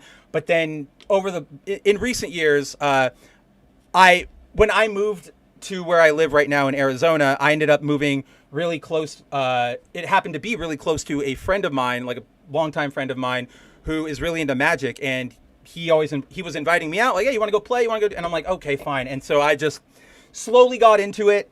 And now I'm just, like, full bore into it. It's fun. To an extent, like, it is a fun game with fun mechanics. The company who owns it, Wizards of the Coast, are kind of complete morons, and they're kind of running everything into the ground. But every so often, you get a cool thing or two. Like I'm not buying brand new product from them because I don't necessarily want to support all of the decisions they're doing with, like, D&D and stuff. But I got to get my girl Miku sometimes, right? Like, I'm only human. Let's see. Timon says, me English sometimes fuzzy. No worries. We knew what you were doing. We're just letting you know, like, hey, you got it. Like, complimentary. Oh, Josh. Josh says they'll accuse you of using them as a source. My brother in Christ. I guarantee that if they haven't already, if they stumble upon this stream, JDA is going to milk everything, that entire segment for the next 4 weeks. I went on Leon's stream months ago, and it was during the JDA thing, and I pointed out, like, Leon was like, you don't talk, like, that was the first time I ever talked about it in public. And I told Leon, like, you know, all the stuff, and then I went, you want to know how, like, performative JDA's Christian nationalism is? Like, all of this, you're a pervert, you love porn? Look at the cover to his comic book. It's got a girl with, like, okay, sure, she's got, like, a skimpy outfit on, that you could make an argument that that's just like what like a figure skater wears, or like modern superheroes. But then when you've got like defined nipples popping out of her like leotard, and she's in like a very suggestive pose, you know exactly what you're doing. And after that, JDA went on Twitter and was like, the editor of Bounding Into Comics defamed me. He said my book wasn't Christian. It's absolutely Christian. I demand an apology. He ran to the Bounding Discord server and did the same thing. And then he went on to he went on Facebook, found my profile, which I don't really use, and it's mostly private, but he saw you can always access somebody's like profile photos, like the ones they've chosen. So he picked it and he went scrolling and he found one from 2012 probably. Like 2011, 2010, sometime around then, when I don't remember what legislation it was, but I believe it was like California, like officially, like either legalized or put into the Constitution, legalized gay marriage. And I changed my profile picture. It was the same profile picture. I put a rainbow flag over it, like that trend people used to do. I'm in college, of course, like, we've all done, like, you know, performative online activism things. So he, like, finds that picture, starts talking about how, like, there's a video, you can go on his channel. He's like, look at this, like, degenerate Satanist attacking us, you know, blah, blah, blah, blah, blah. Like, it's really pathetic because I didn't even say anything to him. He just randomly decided he wanted to try and rail against me. And another thing about all this that makes me laugh is, like, he always tries to go, this is who's running Bounding now. Spencer's a cook. He's, you know, he supports gay people. He uses whatever preferred pronouns they ask, blah, blah, blah, blah, blah. And it's like, no, here's why his argument falls apart, because I've been here, dude. I've been here before you. Like, John Trent himself hired me. He knew where I stood on everything. I made it very clear on stream appearances and in communications to him. Like, I am very much supportive of LGBT individuals. Like, they should have the right to exist and live how they want to.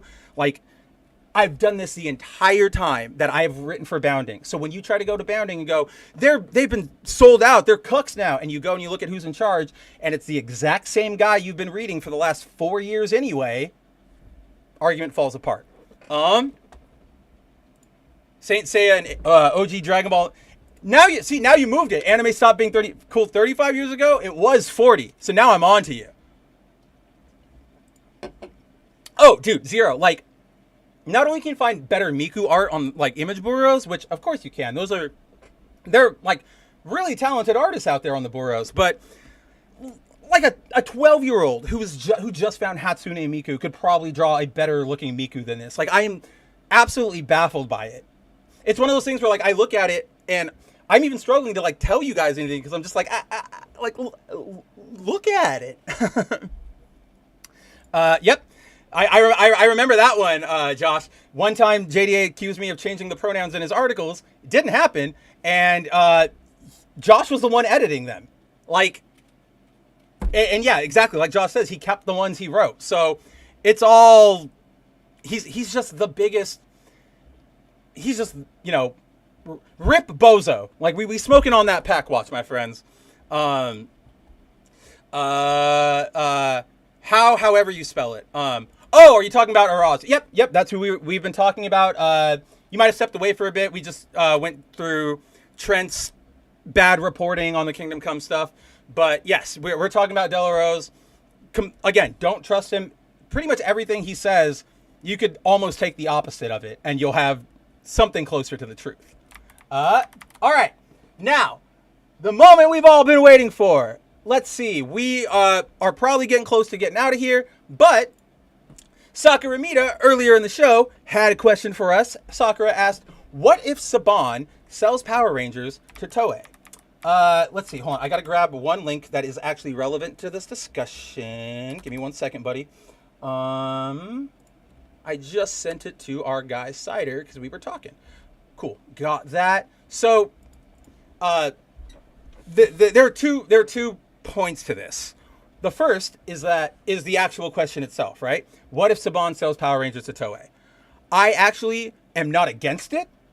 It would be sort of interesting to see. I don't think we've ever seen like a big entertainment IP company really try to own and market and support basically like two different canons of their same product in such a divergent way. You know what I mean? Like, yeah, we have something like the Batman comics and then Batman the animated series, but they're still like, that's Batman and Batman. It's not like this is Batman and then Flying Rat Mail, who has a completely different like whatchamacallit, like narrative, story, like all of that stuff. Like, it's basically the same IP in imagery alone. So I actually like, we all know Power Rangers is very like, you know, kid oriented, but it's still really good. You still had a lot of good stuff there. So like there's a lot of interesting possibilities if Toei was like, okay, now Power Rangers is ours. We're going to still make Power Rangers, but now we have Sentai. We'd probably get better production quality on Power Rangers. We might get some crossovers. I think it would be I don't know. I can't say if it would be better or worse, but it would be something to see. Like, I wouldn't be against it. It's such an unprecedented sort of situation that I really don't know what's going to happen with that. Or like what would happen with that. The thing I wanted to bring up, which is tangentially related. I know Sakura didn't say this, but it just sort of got on my brain. But unfortunately, it's probably never going to happen because, as we all know, Hasbro is still running this license into the ground. And we just got this, volume dealer thing. We just got this trailer today for the first line from Playmates. If you guys remember, Playmates now has the toy licensing rights from Hasbro for Power Rangers. And they're doing another MMPR set. Silhouettes look really bad. But yeah, like we're not getting out of this Power Rangers pit for like 40 years, if at all. I'm genuinely surprised at this point that it's just not dead. Like, it's just bad. It's just bad. Let's see. Check out the GMU. What do we got? Let's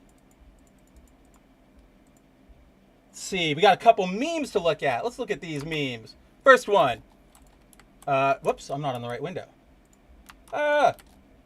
So yeah, Power Rangers fans are sick of Mighty Morphin Power MMPR and lost all hope after mistaking abandoned Toku ideas and practices in favor of MCU. Yeah, that's how they feel. And then Pretty Cure fans hope one day the themes are worthy of the ideas. And yeah, Precure has been fun lately. Like, I don't really have any complaints about how they've been handling Precure. The last Dog Precure couple episodes were, or not episodes, but like the season was pretty good. No, this is accurate. Power Rangers fans, when they hear or see MMPR for the infinite amount of times, like, I'm done with Zeo, please, just like anything else that isn't MMPR. You guys had like 30 seasons after that show, and you don't talk about any of them. Like, any of them.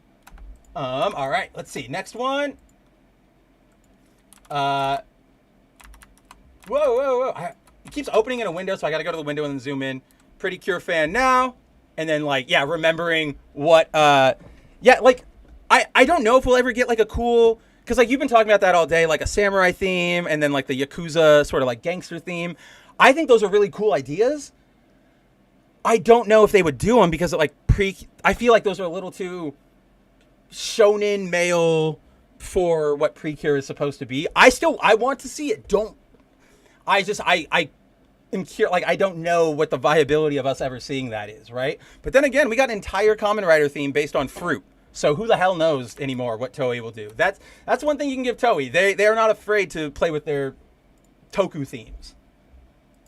And then Yeah, me during the Neo Saban and Hasbro era of Power Rangers and watching the endless MMPR marketing, and then me starting to watch Pretty Cure, and then me wanting to see a samurai theme Pretty Cure and the style and practices of Futariwa. I would love to, like, again, I want to see that too. Let's just see. Like, I don't know where it's gonna go.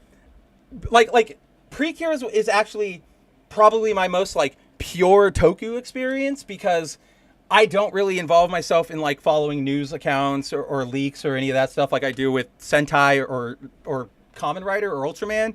So I'm always like I'm like a kid. I'm like, I don't know what'll come next. Let's see. Samurai would be cool. I think you could do a lot of cool honestly, like girly samurai stuff wouldn't be that off base. We've seen sort of girlyified armor in like Yu-Gi-Oh with the Dark Magician girl. I think there's something there. There could be, it could be pretty cool. But unfortunately, we are stuck with, where was it? Still up. This!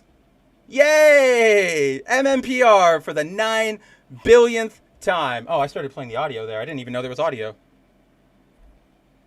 Oh, no way! It was the Power Rangers theme. Didn't see that one coming. Just stick a fork in it. It's cooked. It's donezo.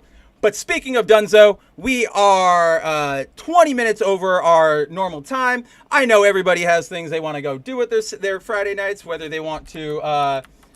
I can't right now, Soccer. It's too long for me to read like as an on-air message, because otherwise I'm gonna have to sit here, be silent, stare at the screen, and talk, and like think on it, and then talk to you. So like I see it, and I'll DM you back, and we can talk about it. But it's just I can't answer it right now. But aside from that, yes, we've gone about 20 minutes over our regular time, which is all good because I wanted to hang out with all of y'all. But you guys have things to do. It's a Friday night. You've got guys to hang out with. You've got girls to go kiss on. You've got beers to go drink. You've got video games to go play. So I will let everybody out of here. Yeah, this is crazy. Punk, I feel like this is like the longest you stuck around, but I'm glad you did, because I'm always happy to talk to you.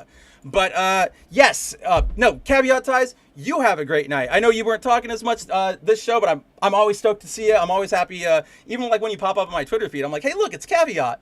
But yes, guys, we're going to get out of here for tonight. Thank you, every single one of you, for stopping by, hanging out with me, enduring my little therapy session rant, if you will, or my venting is probably the better way to describe it. Again, if there's anything to take away from this show, it's just you guys as fans of entertainment, whether you're comic book fans, video game fans, movie fans, you deserve better, both from your entertainment, but also from the people in charge or who have put themselves as the, messengers or the critics of your entertainment and your media. And so I encourage you guys to, I know everybody here who watches my show, you're all smart. You've all got good, heads on your shoulders. This isn't new to you, but in case anybody watches this in the replay for the first time, always double check anything you read. If it sounds like it's too extreme or over the top or too good, it probably is not true. Too good to be true. That's probably holding. Don't let the hyper religious, side replace the hyper, liberal side, and just keep your heads down out there. Look at what things you like and be honest with yourself. That's probably the best answer I can give, where if you don't want to play that game because there's a gay scene in it, don't play it because there's a gay scene in it, right? Don't try to twist yourself up in knots. Don't try to go out there and be like, oh, no, I'm on the right side here because it's actually bad for gameplay. Or none of it's working. Just be honest with yourself. It'll be healthier for you. It'll be healthier for everybody else. And we can all move on with our lives. We are on day 9 of people losing their minds about Kingdom Come. And I am just so done absolutely with it, right? But you know what I'm not done with? I'm never done with you guys. Well, we are for the night, but you'll be in my heart until we meet again next week, whether it's Shinkai, Volume Dealer, Sakura. I did say Shinkai. Good, I got him this time.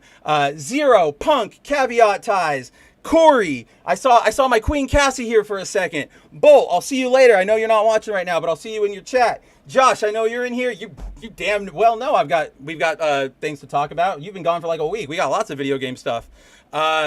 Let's see. Who am I missing? Anybody? Zero. Caveat. Soccer. I'm pretty sure I said all of you guys. Oh, of course. Well, first of all, Duck. I can't believe we saw Duck. We saw Marcy for a little bit. But of course, I can't believe which comment should I highlight? Here we go. Timon. Timon's back with us tonight after like a 2-week break off. So happy to see you, man. You English fuzzy sometimes, me English fuzzy all time. So yeah, guys, check out boundingintocomics.com for honest news and non-AI generated news. Stick to this channel right here, same Mav time, same Mav channel next week for another good Mav Ugly where we can hang out and we can talk about, hopefully something happens, right? But clearly we don't need news. We've got each other. We can just vamp all night. If you can't wait until then to hang out with me, check me out Tuesday mornings over on That Game Place, Wednesday nights over on Bounding Into Comics for the 0-1 stream, Thursday nights over on Foil Variant, where me and Andrew talk about the week's latest comic book releases. Sometimes, depending on how I feel or if Andrew and I wrap early, you can also catch me over on Tooneytown TVs on Thursdays with my good boy, with my homie Martin, and my other friends, Martin and Trish and Kevin and Nolan and Lauren and all those fun guys. You know, you love them all. But and then, of course, I'm occasionally around on Countercast, but if that's all complicated, just hit that bell, just hit the subscribe. Follow me on Twitter where I'll let you know where I am at all times. Have a great weekend, everybody. Make sure you go play something fun, watch something enjoyable. Remember, it's rough out there, but life isn't completely awful. And until next time, guys, I will see you soon. Take it easy. As the creator of Mara Jade, Wait! I am not the creator of Mara Jade. And I want you to get out of this office right now. I'm sorry, Zeb. No way. You brought No it on way. You brought it on yourself. I don't want you here. I'm so Out. sorry, George. I didn't think it would go like this. Out. Ted, I got your voucher. Out!